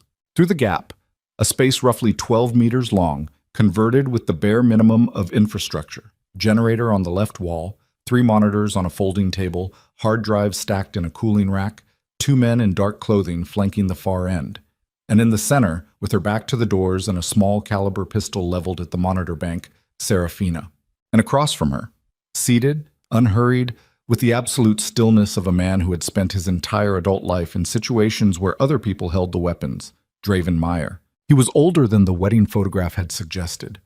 The silver hair was thinner, the face more deeply cut with the kind of lines that came from decades of interior weather rather than sun. And he was wearing a plain dark jacket with the collar open and his hands were flat on his knees, and he was looking at Serafina with an expression that was the most disturbing thing in the container, which was saying something, because it was not fear, and it was not anger, and it was not the calculation of a man trying to find his exit. It was satisfaction. Kieran pushed through the door. Serafina heard him without turning. "Stay back." "I'm here." "I said stay back." Her voice was the flat operational voice, the one she used when she was running on something below conscious processing. "I have it." "You have it," Kieran said carefully. "And there are 2 armed men 6 feet to your left, and whatever you came here for isn't on this equipment." A pause. "What?" she said. "The drives are blanks," Kieran said, reading the stack configuration from the doorway. He knew the specific housing design, had used the same model himself. It was a decoy rig. The real storage would be elsewhere. "This is a forward position. It's not a data center." Meyer smiled. It was a small smile, barely a movement of his mouth, and it contained within it the specific warmth of a man watching a demonstration that had exceeded his expectations. "He's right," Meyer said. His voice was low and precisely modulated, the voice of a man who had learned long ago that volume was a tool of the amateur and that the most effective deliveries happened below the register that made people defensive. "This is a relay station. You've neutralized 2 of my logistics people and accessed a node that carries approximately 8% of our current operational traffic." He tilted his head slightly. "I'm genuinely impressed by the response time. I expected another 4 days before you found this location." He looked past Serafina to Kieran. "You're faster than your father." The container was very quiet except for the generator hum. "You knew my father," Kieran said. "I knew your father the way I know all of the consortium members, comprehensively." Meyer's hands stayed flat on his knees. Alistair Vale was an interesting man, ambitious in the way that men become when they understand that the formal power structures are insufficient for what they want to accomplish. He came to us with a very clear vision and considerable resources and an understanding of the long-term value proposition that most of our early partners took years to develop. He paused. "He also came to us with you in the early conversations. Before you were born, actually. He was already thinking about the 2nd generation." Something moved through the room. Serafina turned her head slightly, not enough to take her eyes off Meyer, but enough for Kieran to see her profile, the slight tightening at the corner of her jaw. "He planned to put you through the program," Meyer said. "It was in the early consortium agreements. Vale Bloodline, Vale Asset, specific conditioning track." He looked at Kieran with the same measured satisfaction. "He withdrew the arrangement when you were 4 years old, after your mother's illness. He said he'd lost the appetite for it. We accepted the withdrawal because he was still a funding partner and because his other contributions were sufficient." He paused again. "But we kept the file." The floor of Kieran's chest went somewhere cold and distant. "That's not—" He stopped himself. "That's not why you're telling me this." "No," Mir agreed. "I'm telling you this because I want you to understand that your entire inheritance, every network you rebuilt, every contact you cultivated, every piece of leverage you spent 15 years assembling, is built on a foundation that belongs to us. Your father built his operation inside our infrastructure. When he tried to withdraw and expose the consortium, the infrastructure didn't go with him. It stayed. And when you rebuilt the Vale name, you rebuilt it on top of ours." A pause that had the quality of something final. "You work for me, Mr. Vale. You have been working for me without knowing it for approximately 6 years." The 2 flanking men had their hands near their weapons but hadn't drawn. Kieran ran the geometry. Serafina had the pistol. He had a Glock under his left arm.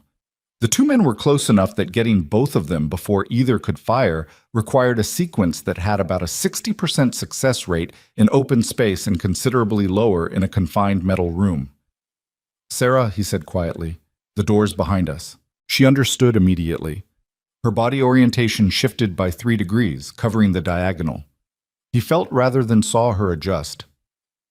"I'm not here to threaten you," Meyer said, and he said it with the patience of a man repeating something he's said before and expects to have to say again.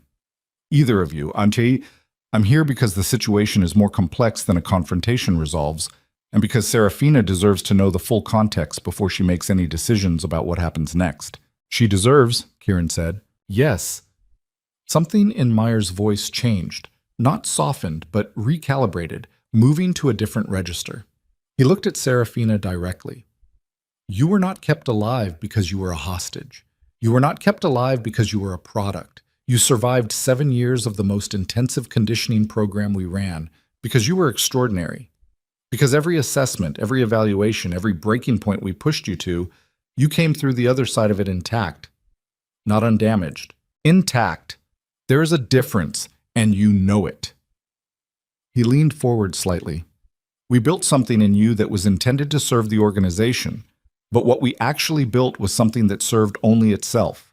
You were the only subject in 43 acquisitions who came out the other side with your own architecture completely preserved. He paused. You were our greatest failure and our greatest achievement.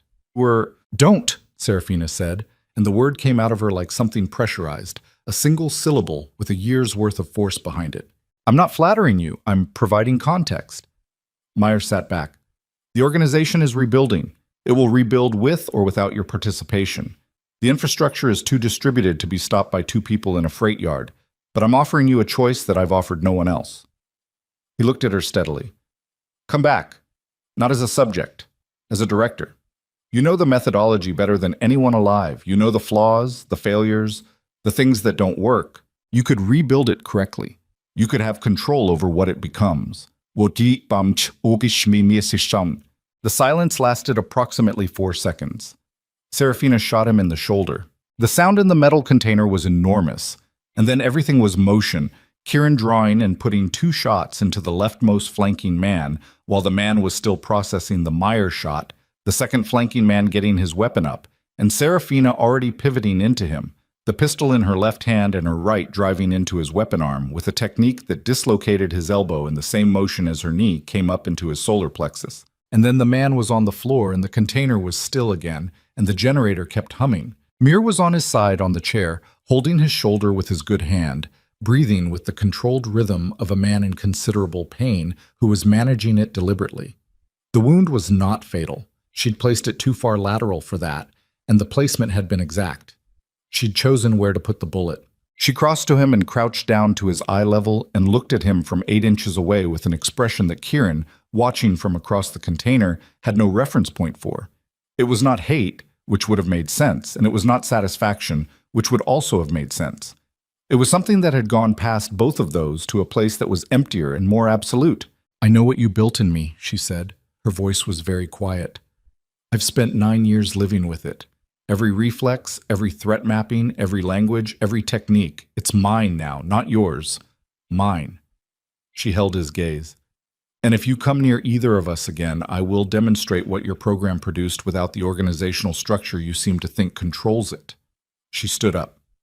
Mir looked up at her from the floor with that same satisfaction still present underneath the pain.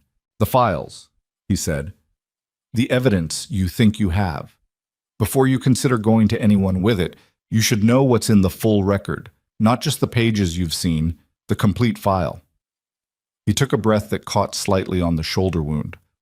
Specifically the section regarding your father's second negotiation, the one he made 18 months after your acquisition, the addendum he signed. His eyes moved to Kieran, and the Vale counter-signature on the same document. Kieran went still. The full consortium agreement, Meyer said, has both families' signatures on the operational expansion clause, including the clause that authorized the detention extension for existing assets in the program. He paused. Your father, Mr. Vale, personally authorized the extension of Serafina Drax's detention period from the original 2-year term to the full 7, in exchange for a restructured funding arrangement that reduced the Vale Syndicate's financial exposure. He looked at Kieran steadily. Alistair Vale kept her in that facility for 5 additional years. The container, the generator, the smell of discharge and salt water. Kieran looked at Serafina. She had gone very still in a way that was different from the operational stillness. This was the stillness of a structure that had just had something foundational removed, still standing out of pure inertia, not yet fully understanding that the ground had moved. She turned slowly and looked at him. Her face asked a question she didn't have words for yet. I didn't know, he said. It came out immediately, and the immediacy was genuine, and it didn't matter. Her eyes stayed on him. I didn't know, he said again. She looked at him for a long moment. Really looked. The way she had looked at things since she was 9 years old, and looking carefully at things was the difference between surviving and not. And then she looked away, at the container wall, at the middle distance, at nothing. "Get the drives," she said. Her voice had no affect whatsoever. "The real ones. He has them on him. Check the jacket's interior left pocket." He did. She was right. They left Meyer breathing on the floor of the container with his satellite phone within reach. Because leaving him unable to call for help was a death sentence she'd apparently decided not to deliver. And they walked out into the harbor night, and the cold, wet air hit them both, and somewhere behind them, Toll's vehicle was coming down the service road with its lights off. They did not speak on the walk out. They did not speak on the drive back. The penthouse at midnight had the quality of a place that had absorbed something it couldn't process. Too many lights on, the rain returning against the windows, the harbor below going black and restless under the wind. Kieran put the drives on his desk and stood there with his jacket still on and his hands on the desk's surface and tried to locate something in himself that felt like solid ground. He found very little. Serafina was at the window. She'd been at the window since they came in the same position he'd found her in on their first night here, looking out at the water. But the quality of it was different now. Before, it had been a woman standing in a new and uneasy situation, watching the city she'd returned to. Now it had the quality of someone standing at the edge of a revised understanding of their entire history. "The extension document," she said, without turning. "Would it be in the drives?" He looked at the drives. "Probably." "Then I'd like to see it." "Sarah, I'd like to see it," she said again. Still no effect. Clean and terrible. He connected the drives to the air-gapped laptop he kept for external media and found the file architecture and navigated it for 40 minutes in silence while she stood at the window. He found the consortium documents in the third partition. He found the operational expansion clause. He found the amendment with the detention extension. He found the Vale counter-signature, his father's handwriting, a signature he had seen on birthday cards and on the papers that transferred the Vale estate assets after the warehouse fire, and on 100 other documents over the first 26 years of his life. Alistair Vale. And a date. And Serafina Drax's asset designation number beside a checkbox next to a line that read, "Extension authorized, term extended to 84 months from acquisition." 84 months, 7 years. He had been 20 years old when that document was signed. He had been studying overseas, learning the procurement networks Lucian would later try to access through him, becoming the useful thing his father had been building him into. And his father had been in a room somewhere, signing an extension on a 10-year-old girl's detention because it saved him money. He turned the laptop to face the room. Serafina crossed from the window and looked at the screen. She read it completely. She read it with the comprehensive focus that she brought to everything, missing nothing, her eyes moving through every line. When she reached the bottom, she straightened and stood there and looked at the screen for another moment and then looked away. "How old were you?" she said. 20. "Did you know about the program at all?" "No." He paused. "I knew my father had arrangements I wasn't fully briefed on. I thought it was standard syndicate business. The parts he hadn't brought me into yet." He looked at the document on the screen. "I was 20 and I was stupid in the way that people are stupid when the person who is asking them to be stupid is someone they trust." She was quiet. "That doesn't change what's on that document," he said. "No," she agreed. "It doesn't." They stood on opposite sides of the room with the city between them through the glass and the drives on the desk and the document glowing on the screen and everything that had been constructed between them over the preceding 2 weeks. The careful and tentative, and neither of them would call it trust, but the thing that had been building anyway, sitting in the room like something fragile on a tilting surface. "What do you want to do?" he said. She looked at him. "I want to burn all of it down," she said. "The hollow choir, the consortium, everyone connected to it, every politician and judge and crime family that funded or protected it or looked the other way." She paused. "I have wanted that for 9 years. What's changed is that I now have the evidence to actually do it." She gestured toward the drives. "And I have you." He held her gaze. "You don't have to want me for anything," he said. "You have the drives. You can walk out of here tonight with them, and I won't stop you, and I won't follow." She looked at him for a long moment. "I know," she said. "That's why I'm still here." The gala invitation arrived the following morning. It came in a physical envelope, cream-colored, delivered by a courier who had no record of being hired for the delivery and who had been approached in the lobby of a building 3 blocks away by a man matching Draven Meyer's description. The invitation was for the Dominion Hotel's annual summit, a charity event, nominally, an exercise in mutual visibility, practically, attended by every significant power broker in Blackwater's overlapping legitimate and criminal hierarchies. In 4 days, Kieran held the envelope and turned it over and looked at the handwriting on the front. Mr. and Mrs. Vale. Serafina took it from him, read the card, and set it on the table with the precision of someone placing something in a specific location for a specific reason. He's inviting us in, she said. Or summoning us, Kieran said. He took a bullet in the shoulder last night. He's not inviting us because he's gracious. He's inviting us because he wants to demonstrate that he controls the venue, that he controls who's in the room and what happens there. She looked at the card. He wants us surrounded by every person who has a stake in keeping the Hollow Choir's records buried. He wants us to walk in knowing exactly how outnumbered we are. And he wants to offer me the directorship again, in front of an audience, with the implication that declining the second time will not be handled as gently as the first. She looked at Kieran. If I go, he'll try to absorb me back into the organization in a way that ties my participation to your safety and vice versa. Classic leverage architecture. The program manual devotes 40 pages to it. If I don't go, we lose whatever time advantage we currently have.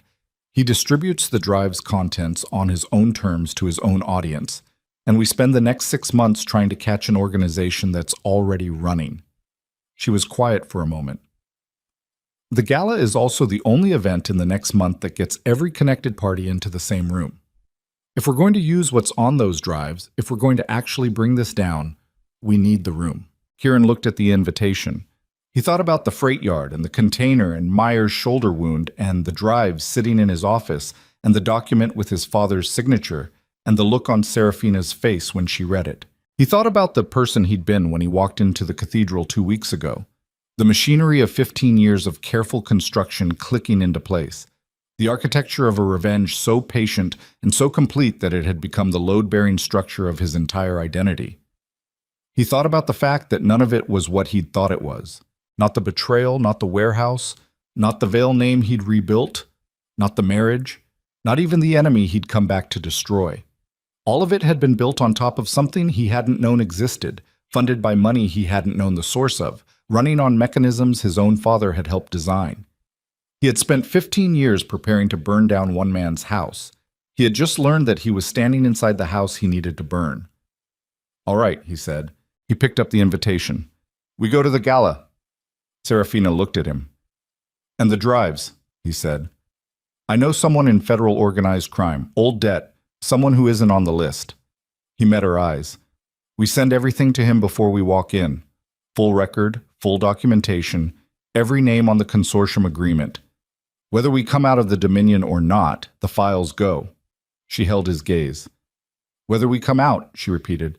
Whether we come out, he confirmed. Something moved through her face then.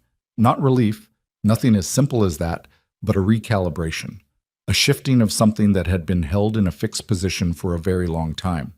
She looked at him with the full weight of everything she knew about people and what they were capable of, and what they said versus what they did, and whatever the assessment produced, she held it inside and nodded once.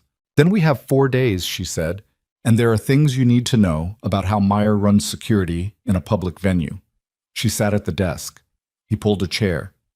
She began. Outside the penthouse windows, Blackwater City went about its ordinary corrupt business in the early morning light, 4 days before everything that ran it underground was going to be brought upstairs into the air, and the harbor moved below them gray and cold and indifferent. And somewhere across the city, in a private medical facility, Draven Meyer was having his shoulder tended to by a physician who did not ask questions, looking at the ceiling, and thinking about what came next with the settled patience of a man who had been thinking about what came next for his entire adult life, and had never once been surprised by the 4 days was not enough time. It was also exactly enough time, because time was the one resource that had a fixed quantity in this situation, and spending any of it mourning the insufficiency was a luxury neither of them could afford. They worked through the remaining days with the particular efficiency of people who have stopped performing normalcy for each other and have arrived, through the accumulated weight of shared information and mutual exposure, at something that functioned like an operational partnership without anyone having agreed to call it that. Serafina knew the Hollow Choir's security methodology the way a surgeon knows anatomy. Not from study, but from having been inside it, from having been both the subject of it and, in the program's later years, used as a test instrument to evaluate and refine it. She mapped Meyer's probable venue security deployment across a scaled floor plan of the Dominion Hotel's upper event floors, working from memory and from 2 reconnaissance passes she made on foot during the preceding days, dressed differently each time, moving through the lobby and the bar, and the event coordinator's office she accessed under a false name with a story about a corporate booking. She came back the second time with photographs on a burner phone and a detailed read of the hotel's structural layout that included 3 things the official blueprints didn't show: a service corridor that ran behind the main ballroom's east wall, an emergency generator room accessible from the sub-basement that was on a separate power circuit from the building's main grid, and a maintenance shaft above the ballroom's ceiling space that had access points from both the upper residential floors and the rooftop mechanical room. "He'll put people in the shaft," she said, laying the photographs across the desk. "It's what the program manual recommends for high-ceiling ballroom events: elevated positions, rappel capability, visual coverage of the entire floor from above. He'll have a minimum of 6 in there." She pointed to the ceiling access point. "And he'll cut the main power at a specific moment, not immediately, not as a panic response. When he wants to control the room, when he's ready." "What's the trigger?" Kieran said. "A refusal. A public one. He'll make the offer again in that room, the directorship, or whatever variation he's prepared. And if the answer is no in front of that audience, the power goes and the room becomes his." She looked at the photographs. "He'll want every person there to see that declining him has a cost. It's a demonstration. For the consortium survivors. For everyone. The politicians, the judges, the families. A reminder of what the organization can do in a room full of people who think they're safe." She paused. "He did it before. Twice. In the program's active years. Events where a funding partner tried to renegotiate terms. He waited until they were in public, and then he made the room very small." Kieran looked at the floor plan. "The generator room," he said. "Yes. If we get someone into the generator room before the event, we control when the power goes," she said, "or whether it goes at all." He looked at her. She looked back. "We'd need the power to go," she said, "just not on his schedule, on ours." The planning consumed the remaining days. Kieran moved money through 3 clean accounts to source equipment and personnel. Not his regular network, none of the Drax-adjacent contacts, only the people who had been with him since before the return to Blackwater, the ones whose loyalty had been tested by circumstances that predated any of this. He briefed them in pieces, no one person holding the full picture. Each element compartmentalized the way you compartmentalized things when the failure of one component couldn't be allowed to compromise the whole. The drives went to his federal contact on the 3rd day.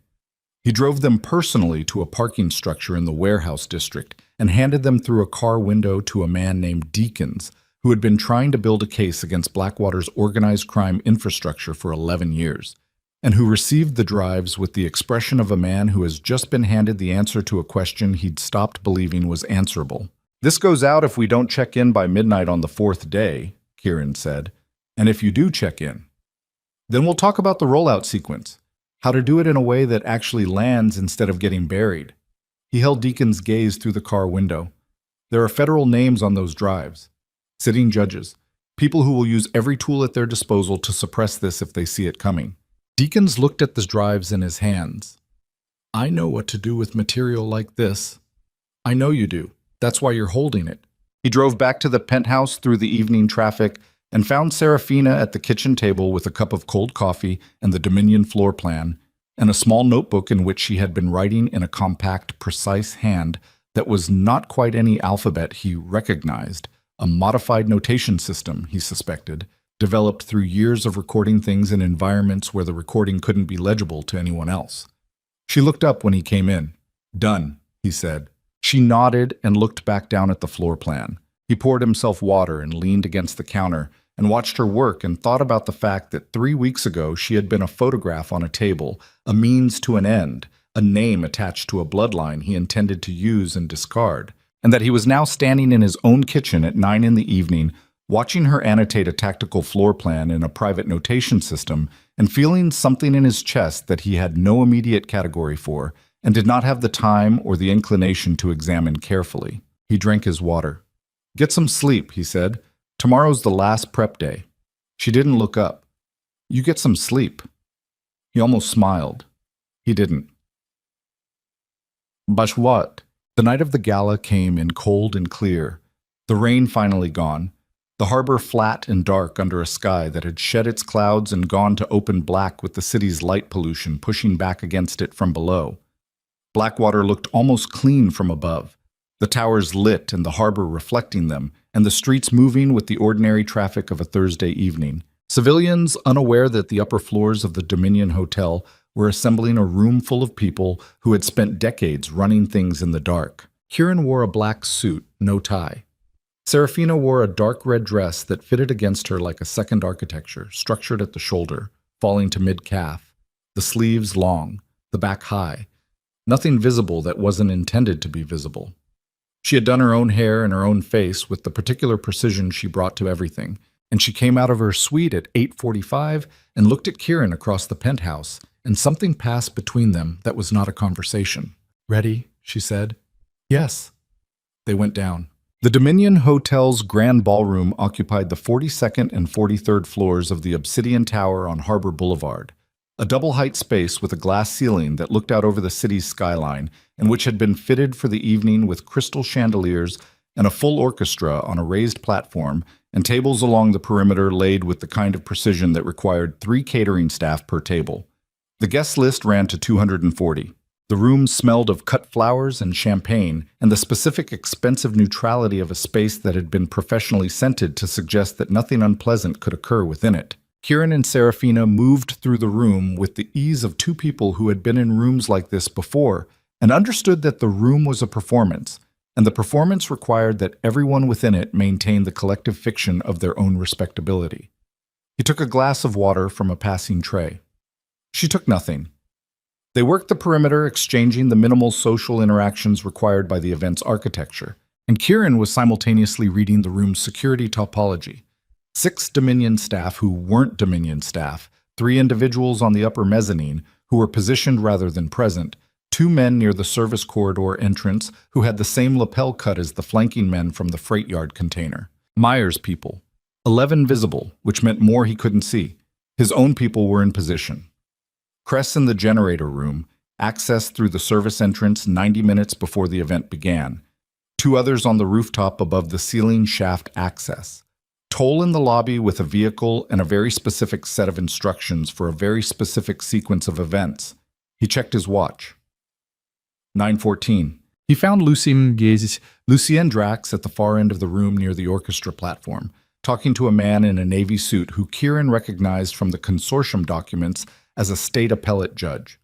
Lucien saw him coming and extracted himself from the conversation and met him partway. "You came," Lucien said. "We were invited," Kieran said. Lucien looked at him with those small, careful eyes. "You look like a man who has already decided something.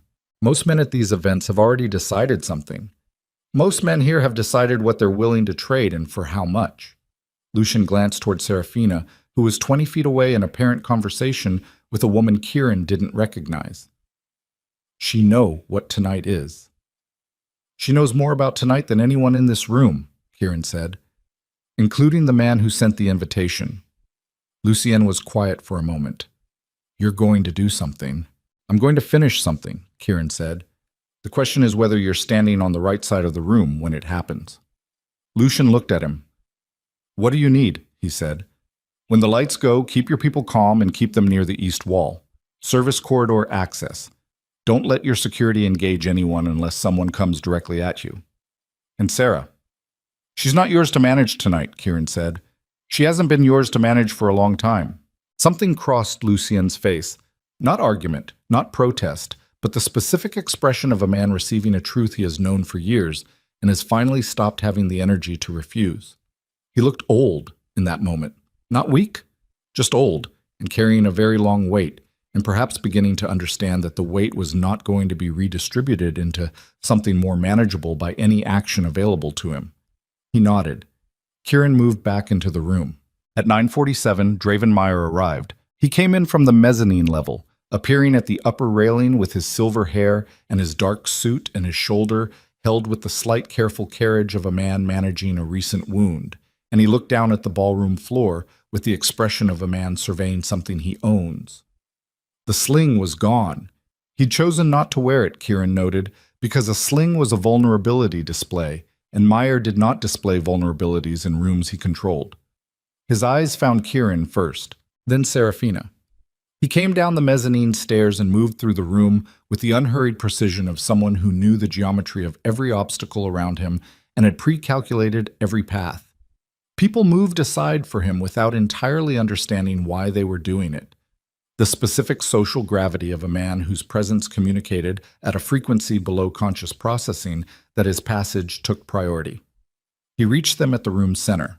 Mr. Vale, a nod. Then to Serafina. You look well. I look like someone who shot you 4 days ago, she said. That's different from well. Something flickered in his eyes. Not offense. Appreciation, possibly. Fair. He glanced at the room around them.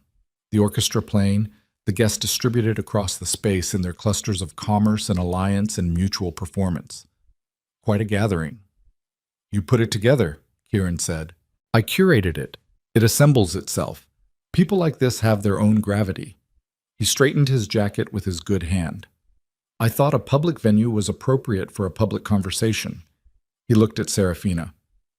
You understand what I'm asking. I made it clear in the container. You made it clear, she said. I also made my answer clear. Your answer in the container was impulsive. I'm asking you to consider it with more time. His voice was low and utterly level, designed to be heard by the three of them and no one else. The organization is not what it was. The acquisition program is not being restarted in its prior form.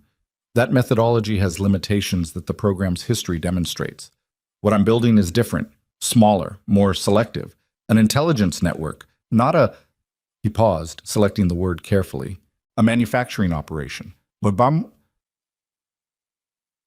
You're putting children through a system that breaks them, Serafina said, regardless of the scale. I'm offering you the authority to determine what the system is. His eyes were steady. You have the standing. You have the knowledge. You have the specific experiential authority that no one else in this organization can claim. If you believe the prior methodology was wrong, and you've had 9 years to form that belief, then you have the ability, in the position I'm offering, to build something different. He looked at Kieran. Both of you. The Vale network integrated with the choir's infrastructure, with the documentation leverage that provides. You'd be the most protected operational unit on the eastern seaboard. The orchestra finished its piece and began another. Glasses clinked somewhere behind them. Kieran looked at Meyer and felt the room around him. The weight of 240 people who needed this conversation to have a specific outcome, who had decades of complicity to protect, who would not consider the cost of that protection in the personal and human terms that the cost actually existed in. He felt the weight of his father's signature on a document that had kept a 10-year-old girl in a facility for 5 years beyond the already unconscionable original term. He felt the weight of 15 years of a purpose that had turned out to be built on a foundation he hadn't understood. No, he said. Simple. Flat. Final as a door closing. Mir looked at him, then at Serafina. She said nothing. She didn't need to. Mir was quiet for exactly 3 seconds. Then he looked up, briefly, toward the mezzanine. A signal. The smallest possible signal.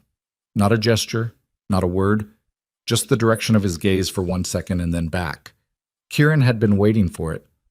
Cress, he said quietly, his hand moving to his earpiece. And the lights went out, not on Meyer's schedule.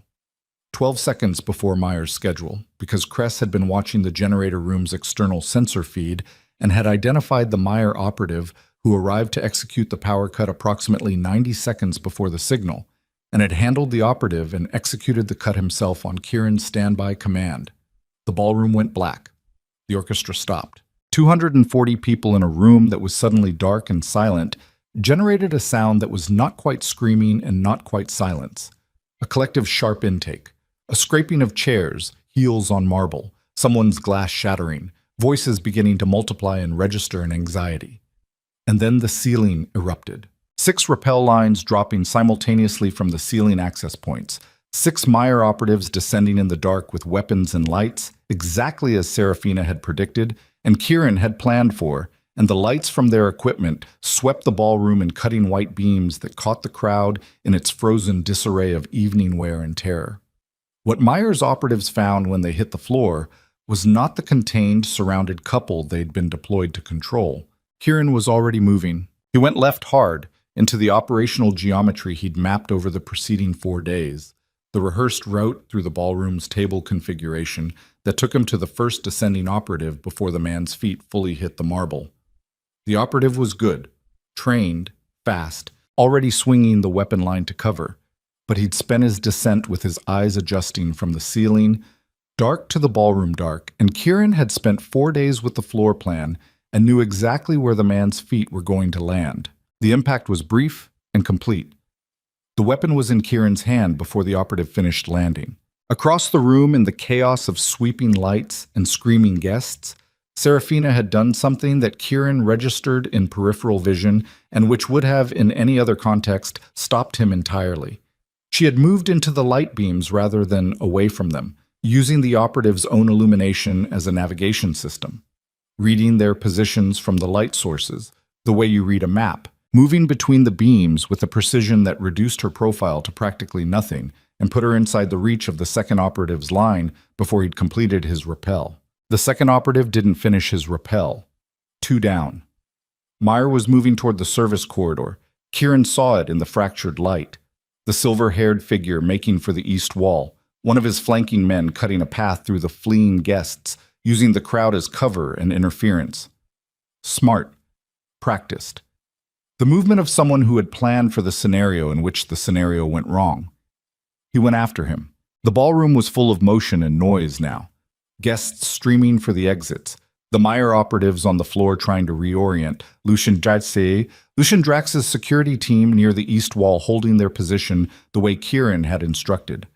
Kieran moved through it all with the fixed focus of a man who had reduced the room to a single point. The flanking man came out of the crowd at him from the left. Kieran took the hit, let it come, absorbed it with his right shoulder, felt the impact go through the joint and up into his neck as he turned into it and used the man's own momentum to put him into the overturned table to his right. The edge of the table caught the man across the kidney region, and he went down, making a sound that was not a word. His shoulder was wrong, not broken, but wrong. The joint singing with a sharp, insistent frequency that he categorized as a problem to be addressed later and filed away. He kept moving. The service corridor door was open. He went through. Whoa. The service corridor was a different world from the ballroom. Narrow, fluorescent lit in sections, the walls bare concrete and exposed conduit, the sounds of the building's mechanical systems present and close.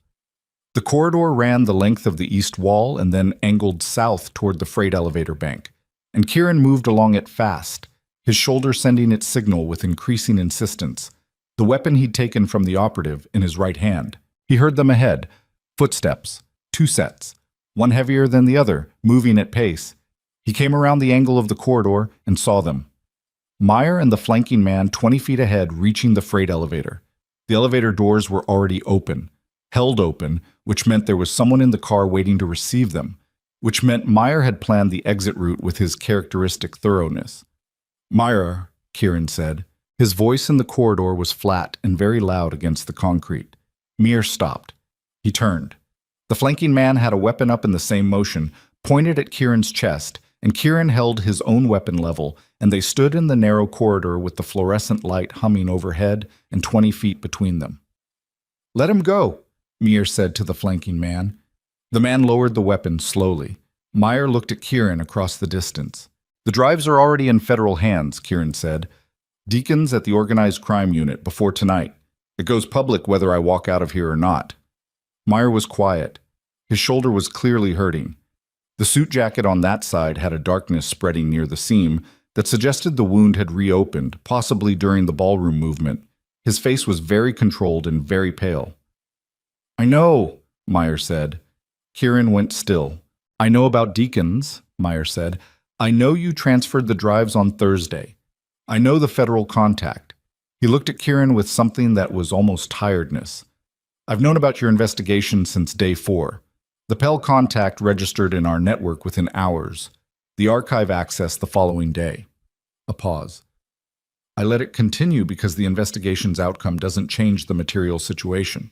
The material situation is that the full consortium record is in federal hands," Kieran said. "The material situation," Meyer said carefully, "is that the consortium record has been in federal hands twice before. In 2009 and again in 2014. Both times, the relevant personnel at the relevant agencies ensured that the material was absorbed and contained. Both times, the specific federal contacts who received the material were on the consortium payroll." He paused. "Deacons has been on our payroll for 3 years." The corridor. The fluorescent light. The shoulder wound signal turning from insistent to demanding. "You're lying," Kieran said. "I'm not. And you know I'm not." Meyer held his gaze. "Check his accounts. The transfers are in the consortium record you gave him. 3 years of deposits from a shell in the Caymans that any competent forensic accountant will connect back to the choir's financial infrastructure. You handed the evidence against him directly to him." He paused. "The drives are gone. The federal window is closed." Kieran's hand on the weapon was steady. His chest was not steady.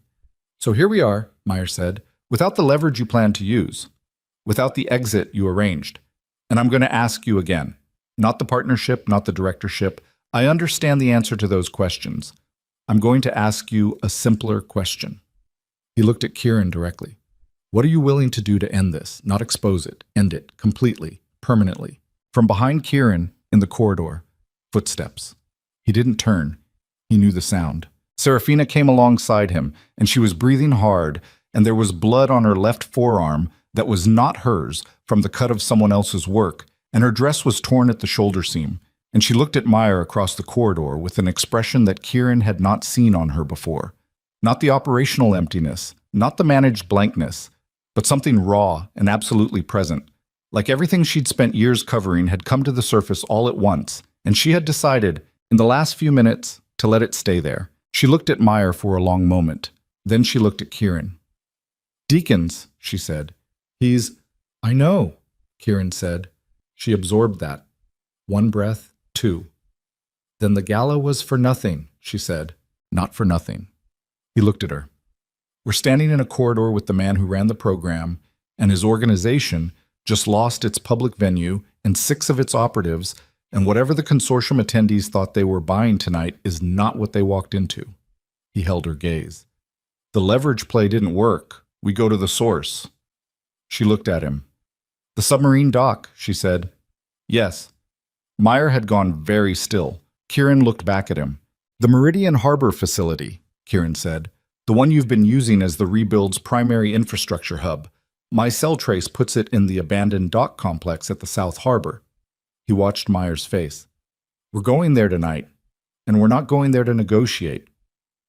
Meyer looked at him across the 20 feet of corridor with the fluorescent light aging them both. "You don't have the resources to take that facility," he said. "Not after tonight. You've spent most of what you came here with." "I have enough," Kieran said. "You'll die in there." "Maybe," Kieran said. "You'll definitely die in there." A silence. Then Meyer said, with the absolute quietness of a man who has spent a lifetime saying things he means completely, "I want you to understand that I don't lose." "You lost the ballroom," Serafina said. Her voice was perfectly flat and perfectly final, and the 3 words sat in the corridor like something dropped from a height. Meyer looked at her. He looked at the weapon in Kieran's hand. He looked at the elevator doors still open behind him. And then he looked back at them both with the expression of a man who is performing a very rapid recalculation and arriving at an answer that he does not like and is not going to show. "The dock," he said. "You want to end it there?" "I want to end it," Kieran said. "The where is practical." Meyer straightened. He adjusted his jacket with his good hand. He looked at Kieran and Serafina standing side by side in the narrow corridor with the concrete walls close and the light overhead and the sound of the building around them and the city outside. and the harbor beyond that, cold and flat and waiting. "Then come," he said. He stepped into the elevator. The doors closed. Kieran stood in the corridor for a moment with the weapon in his hand and his shoulder wrong, and the certainty that everything he'd planned for this evening was gone, and what remained was a direct assault on a fortified facility with insufficient resources against an opponent who had spent 9 years building toward this specific moment. He looked at Serafina. She looked back. Her breathing had regulated. The blood on her forearm had dried. Her eyes were carrying everything: the freight yard, the container, the document with his father's signature, the gala's chaos, deacons, the drives, all of it, carrying it with the particular capacity of someone whose load-bearing tolerance had been built by things that made tonight look. The South Harbor at midnight was the end of the world dressed up as infrastructure. The abandoned submarine dock complex sat at the furthest reach of the Meridian Harbor's industrial peninsula, separated from the working port by a half-mile of decommissioned rail yard and chain-link fencing that had been cut and resealed so many times along its length that the repairs had become part of its original design.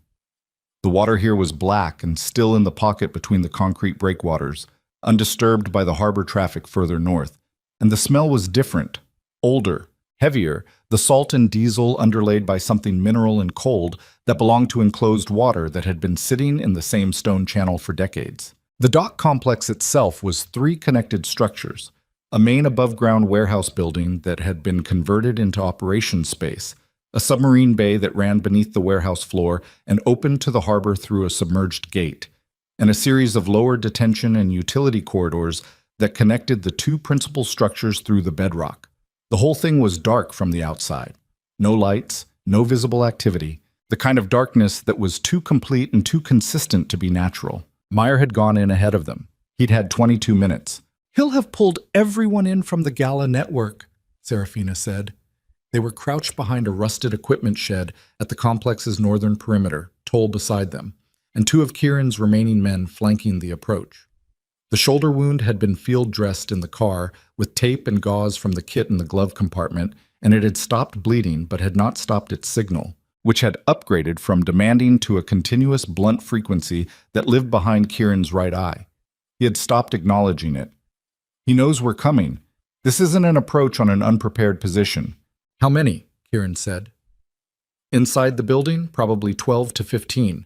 The corridors will have fewer they're single-file spaces. He'll use them as kill zones rather than defensive positions." She was looking at the complex with her eyes moving in that constant, systematic sweep, reading the architecture the way she read everything. "He'll put his best people at the main entrance and the submarine bay access. The corridors he'll leave lightly covered and let the geometry do the work." "The generator," Toll said. "There'll be a backup here that doesn't run through external infrastructure. He'll have planned for a power cut approach." She paused. "The corridors will have emergency lighting. Red, low. It'll work against us more than him. His people know the layout, ours don't." Kieran looked at the complex. He was running numbers that didn't add up to a comfortable outcome. 2 of his men were still at the Dominion managing the post-gala situation and couldn't be recalled in time. The 4 he had here were solid but insufficient for a frontal approach on a prepared position with 12 to 15 defenders. The shoulder was a liability he couldn't fully account for. Meyer had 22 minutes and a lifetime of contingency planning. He looked at Serafina. "The corridor layout," he said. "You know it. I know the methodology. I know how the choir builds these facilities. The structural logic is consistent across all their locations. I've been in 4 of them." She looked at him. "I don't know this specific building, but you can read it as you go." She was quiet for a moment. "Yes." "Then we go in the way they won't expect," he said. "Not the main entrance, the submarine bay." Toll looked at him. "The water. The submerged gate. It opens to the harbor. If the gate isn't sealed from the inside, we can come up through the bay." He held Serafina's gaze.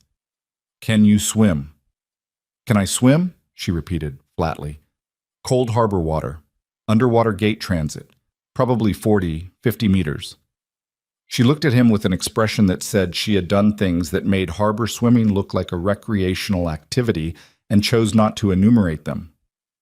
"Yes." "Good." Toll said, "Sir, your shoulder is not your concern right now." Kieran checked his weapon, stripped the jacket, left it on the equipment shed. The cold came through his shirt immediately. A sharp, clarifying cold that reset the shoulder's signal into something sharper and more useful. You and the others take the main entrance. Not a frontal assault. Controlled pressure. Make noise. Make them commit defenders to the front. He looked at Toll steadily. You're the distraction, not the assault. Don't die being a distraction. Toll had been with him for 11 years and had heard variations on this speech before. He nodded once. 4 minutes, Kieran said. Then the main entrance. He and Serafina went into the harbor. The water was the coldest thing he had ever been in. It hit him like a physical argument. His entire respiratory system trying to override the decision to be here.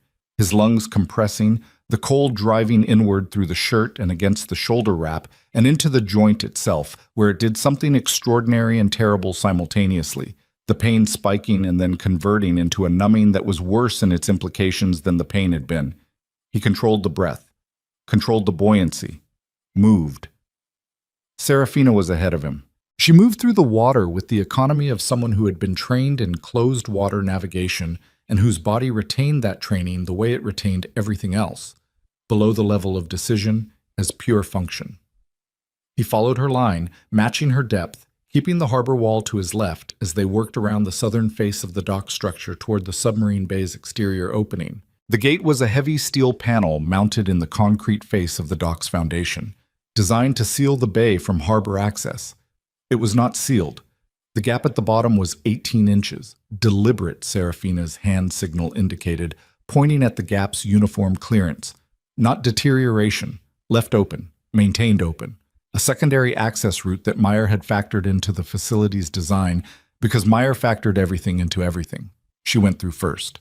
He followed. The inside of the submarine bay was a vast, cold, echoing dark. The water black and the ceiling invisible above it, and the concrete walls visible only as a slightly less dark darkness at the edges of his vision. A metal ladder on the near wall, rusted but solid. He came up it first this time, the shoulder screaming as he cleared the water's resistance and took his own weight on the rungs, and was over the edge and on the dock floor and had the weapon up before Serafina was halfway out. Nothing moved. The bay was empty of people.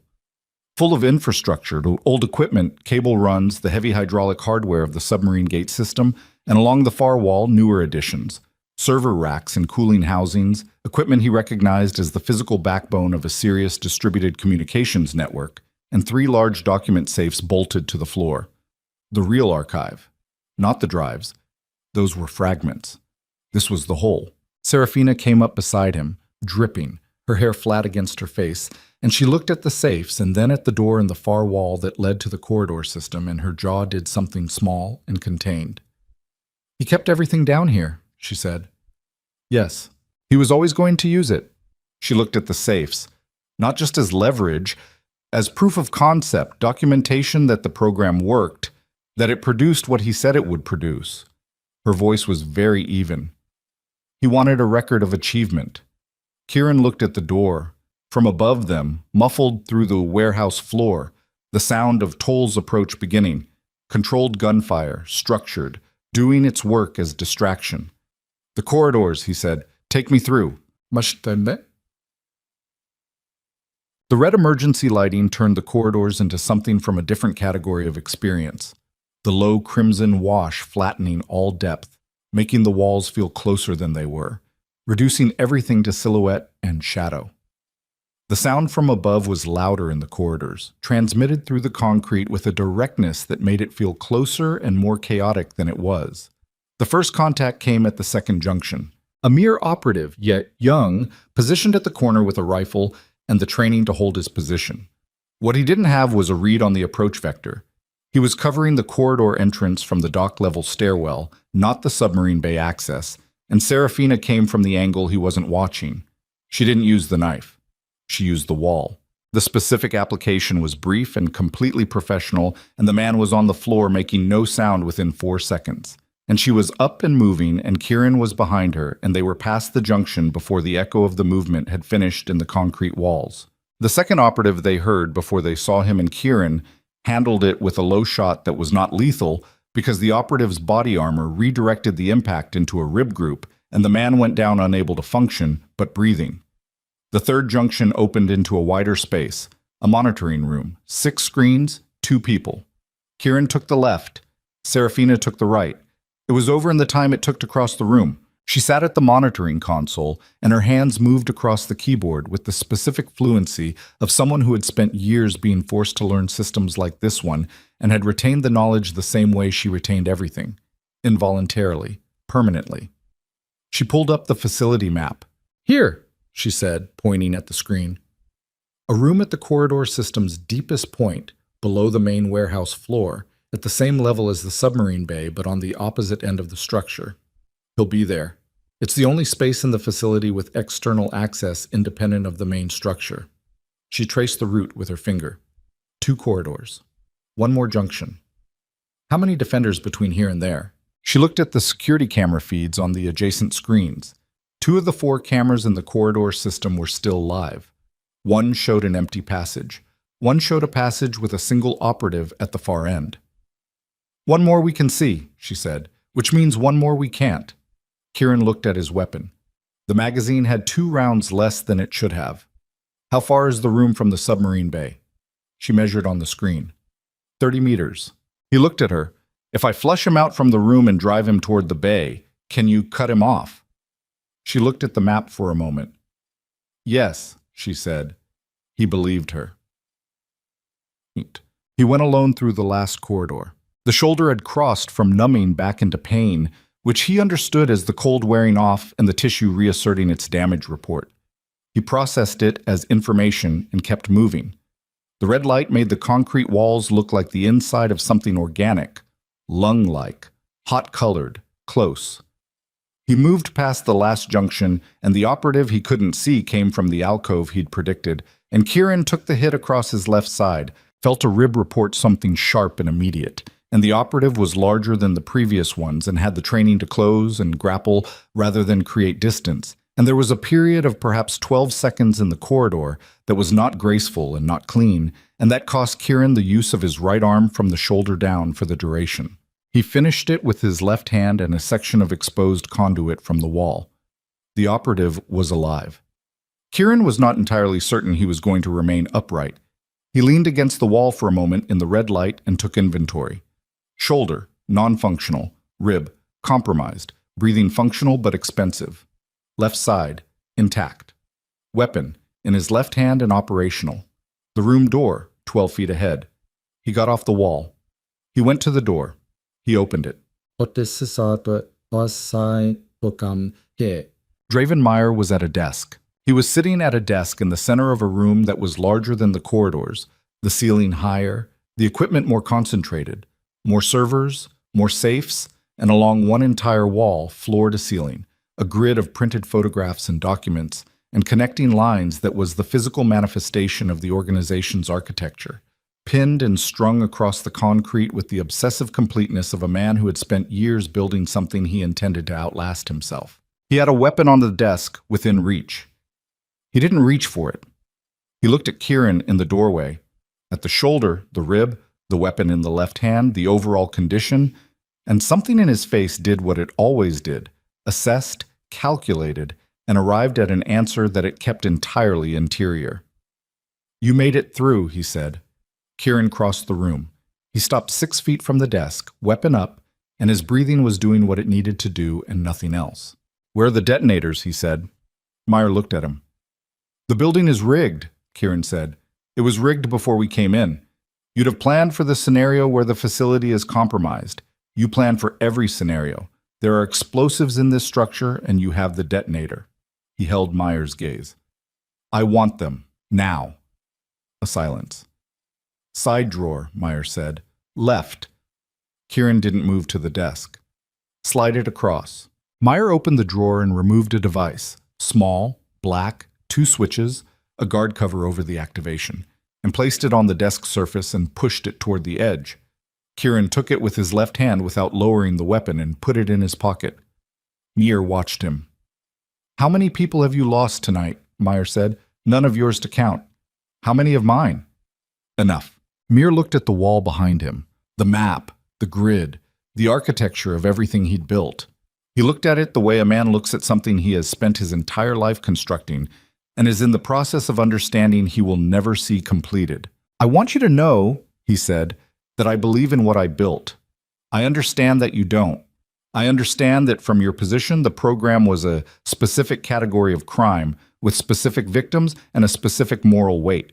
I'm not arguing the point. He looked back at Kieran.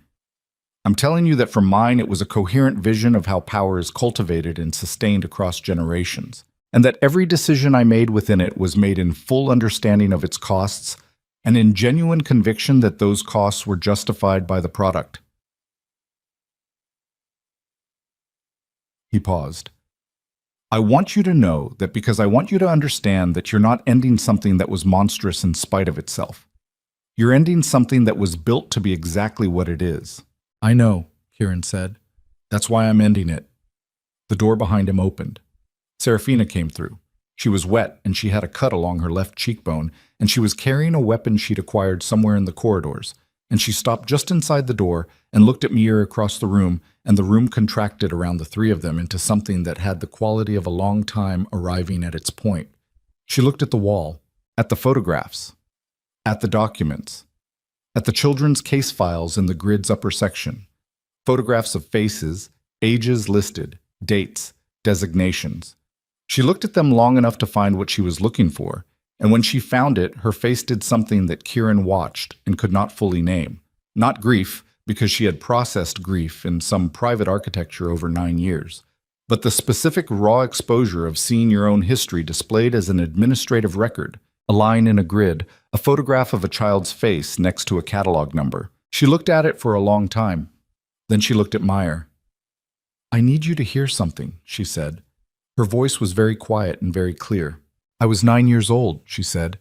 I had a room in my father's house with yellow curtains. I had a dog named after a color I can't remember anymore because I've spent 20 years trying not to remember things from before, and some of them went before I chose to let them go. She looked at him steadily. I spent 7 years in your facilities being built into something you designed, and everything you built, every reflex, every language, every capability, I have used for 9 years to survive in the world your program sent me back into. Not for you, for me. She paused. I want you to know that. Whatever you believe you created, I took it from you. It's mine. It has been mine since the day I walked out. Mir looked at her. I know, he said quietly. That's what I told you in the container. You were the only one who... I'm not telling you because I want your acknowledgement, she said. I'm telling you because this is the last conversation you're going to have. And I want the last thing you understand to be that the thing you built most completely is standing in front of you, pointing a weapon at you, and every single part of your investment turned against you the moment it had the capacity to make a choice. Mir was quiet. He looked at her with those eyes that had spent a lifetime calculating and was not calculating now, was doing something else. Something that might have been the closest he came to understanding that there was a category of accounting in which his ledger had no recoverable balance. He looked at the detonator in Kieran's pocket. You should know, he said, that there's a secondary system, not in that device, timed, 40 minutes from the moment I entered this room. He looked at Kieran. You have approximately 16 minutes. Kieran looked at him. The archive, he said, burns with the building. Meyer's voice was steady. Every file, every record, every piece of evidence your federal contact failed to preserve. The wall. He gestured behind him. All of it. He paused.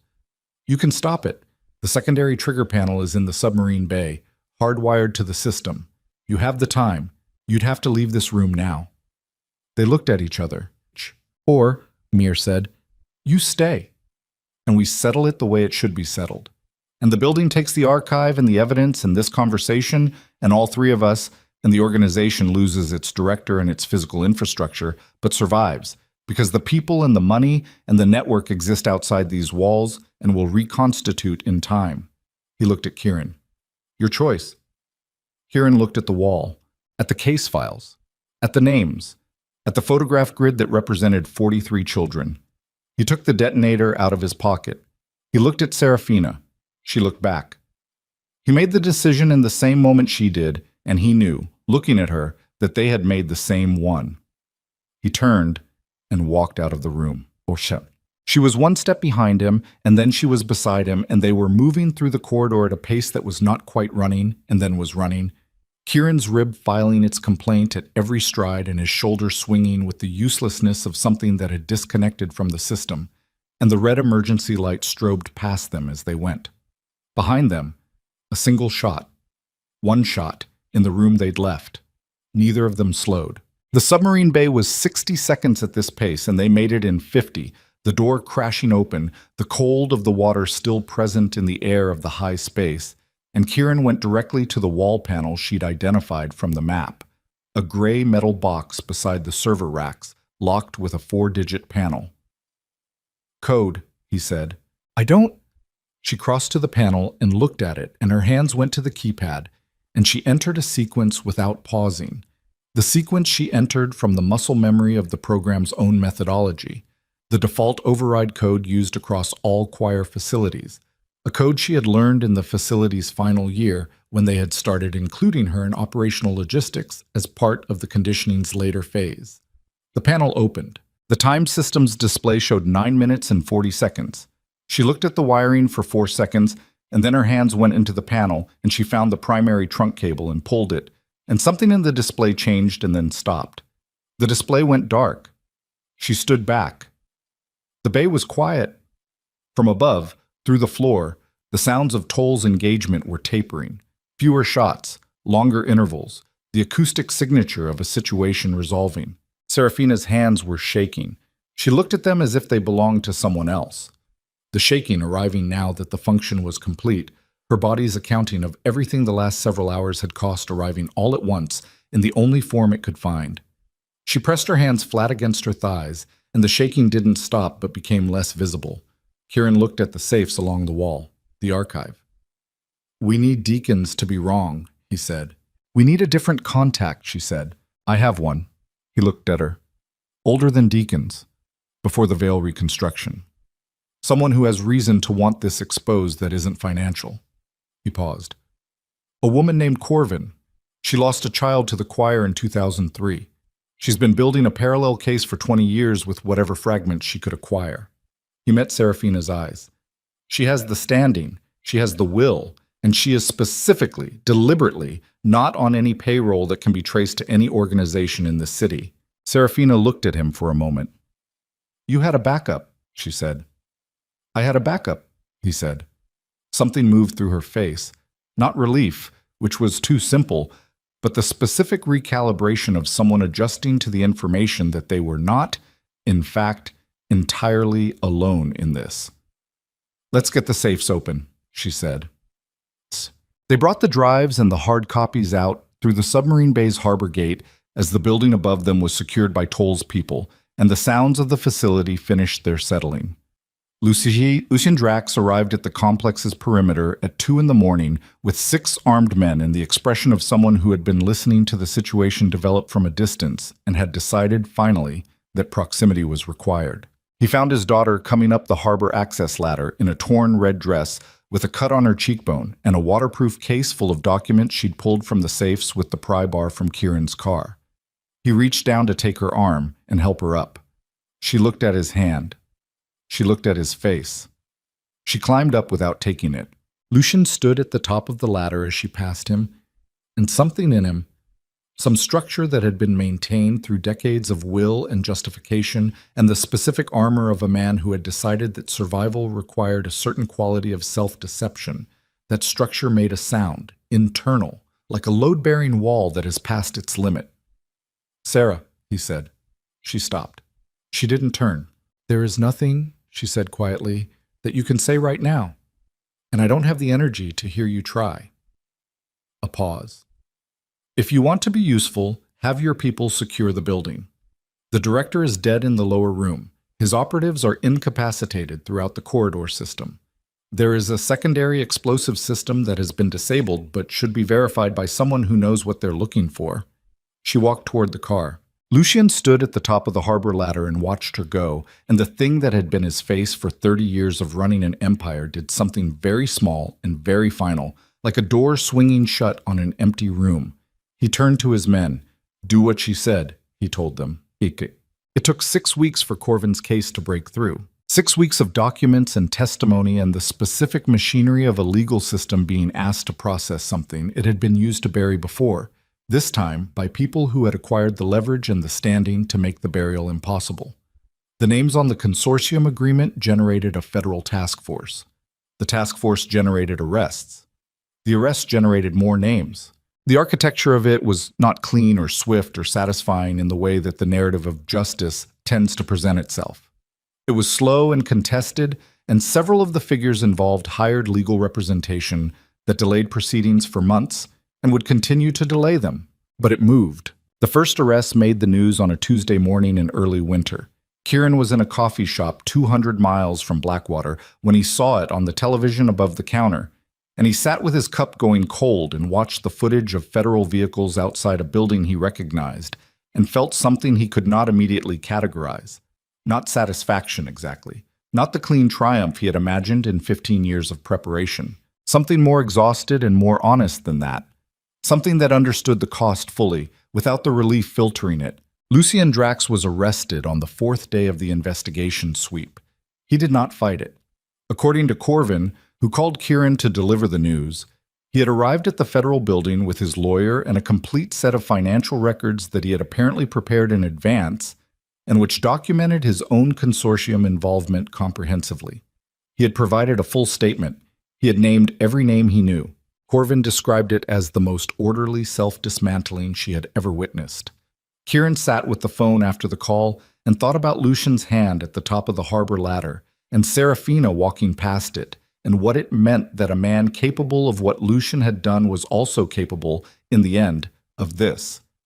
He didn't arrive at a conclusion. He didn't think there was one. The house was on a coastal cliff north of a town that had no particular reason to be famous, and wasn't.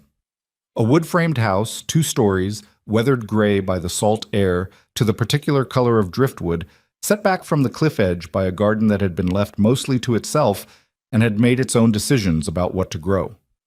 The nearest neighbor was a quarter-mile down the road.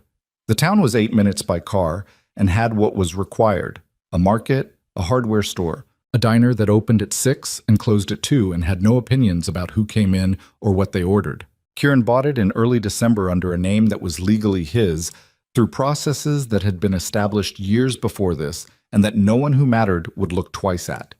He drove there alone the first time. He stood in the empty house for a long time. In the main room that looked out through large windows at the cliff and the ocean below it, the winter sea going gray and white in the cold, the horizon line very clear against the sky. He had not lived anywhere for 15 years. He had moved between functional spaces, apartments that served operational purposes, hotels, residences that were addresses rather than places. This was something different, and he stood in it and let it be different, and didn't know exactly what to do with the fact that he had arrived somewhere that was, by its nature, a stay. Serafina came 3 weeks later.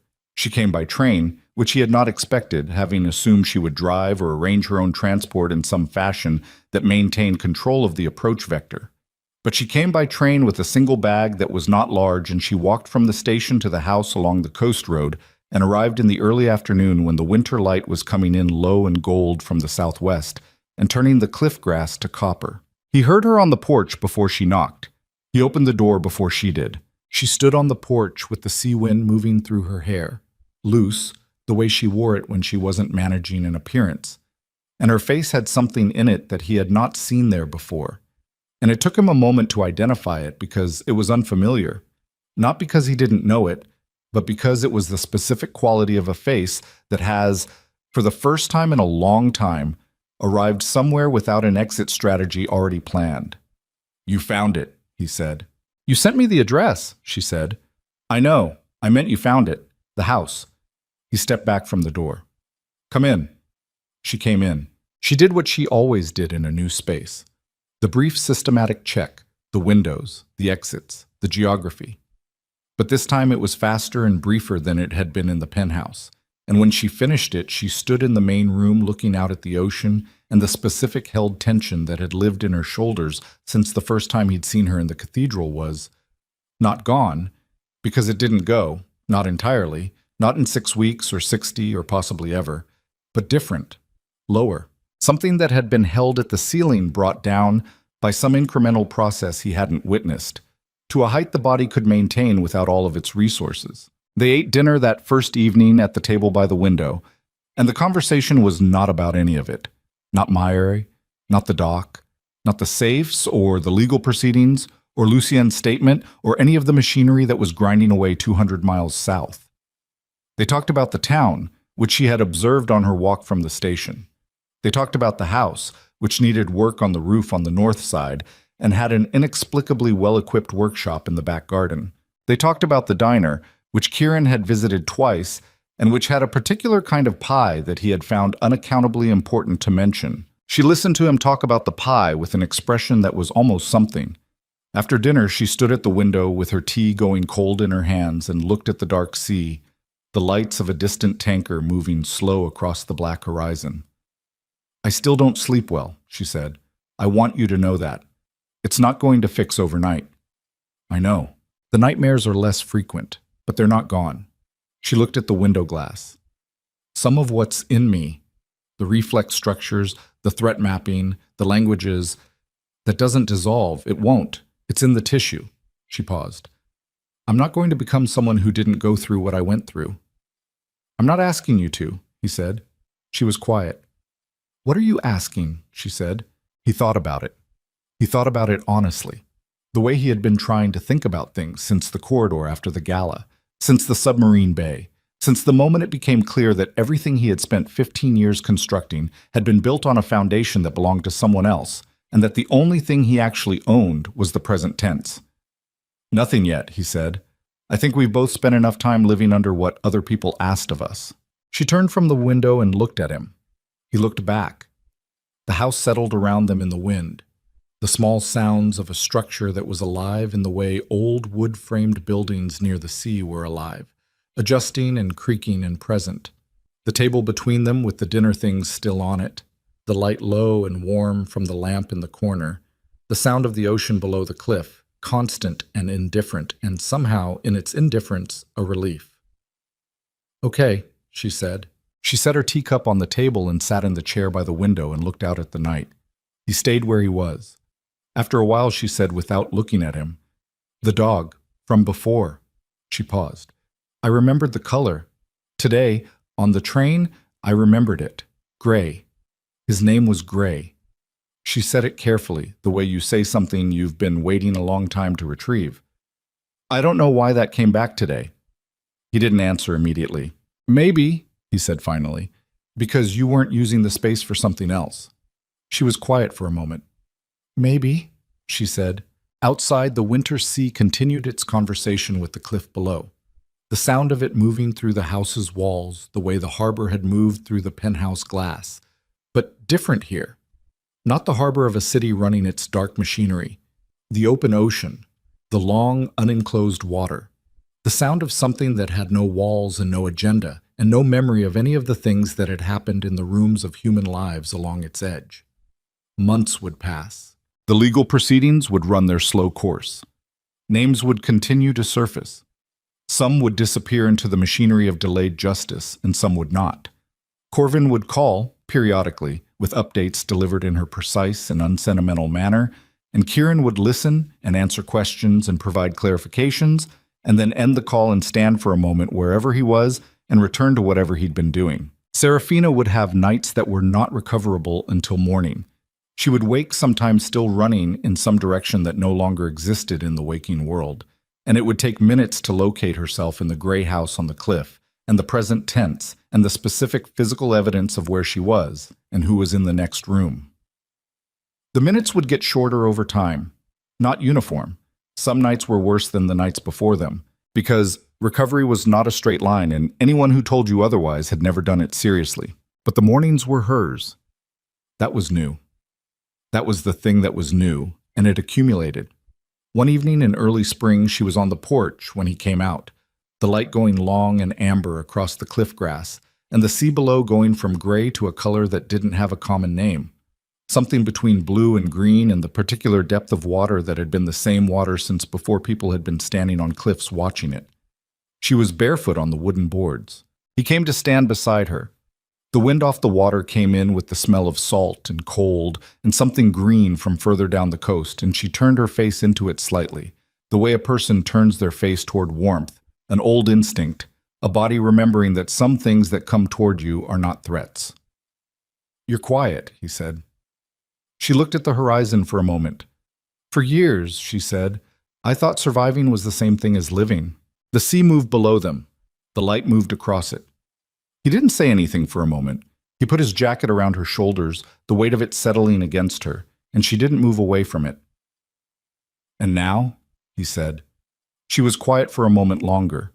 The pause of someone arriving at a sentence they have not said before. A sentence that is being assembled from parts that are real rather than performed, tested against the actual interior state before release. The wave that came against the cliff below them was not dramatic. It came the way waves come when no one has written them a role, so patient, continuous, doing the simple work of water meeting stone. Serafina looked at the horizon. For the first time in the entire length of this story, something happened in her face that was not managed, not deployed, not the product of any training or any survival strategy or any of the long work of becoming presentable. It was small. It was real. And it stayed. "Now," she said, "I finally know the difference." The wind moved through her hair. The sea held its color for another few minutes before the light changed, the way the sea does, indifferent to endings, present for all of them, continuing after. The cliff was quiet. The house behind them was lit.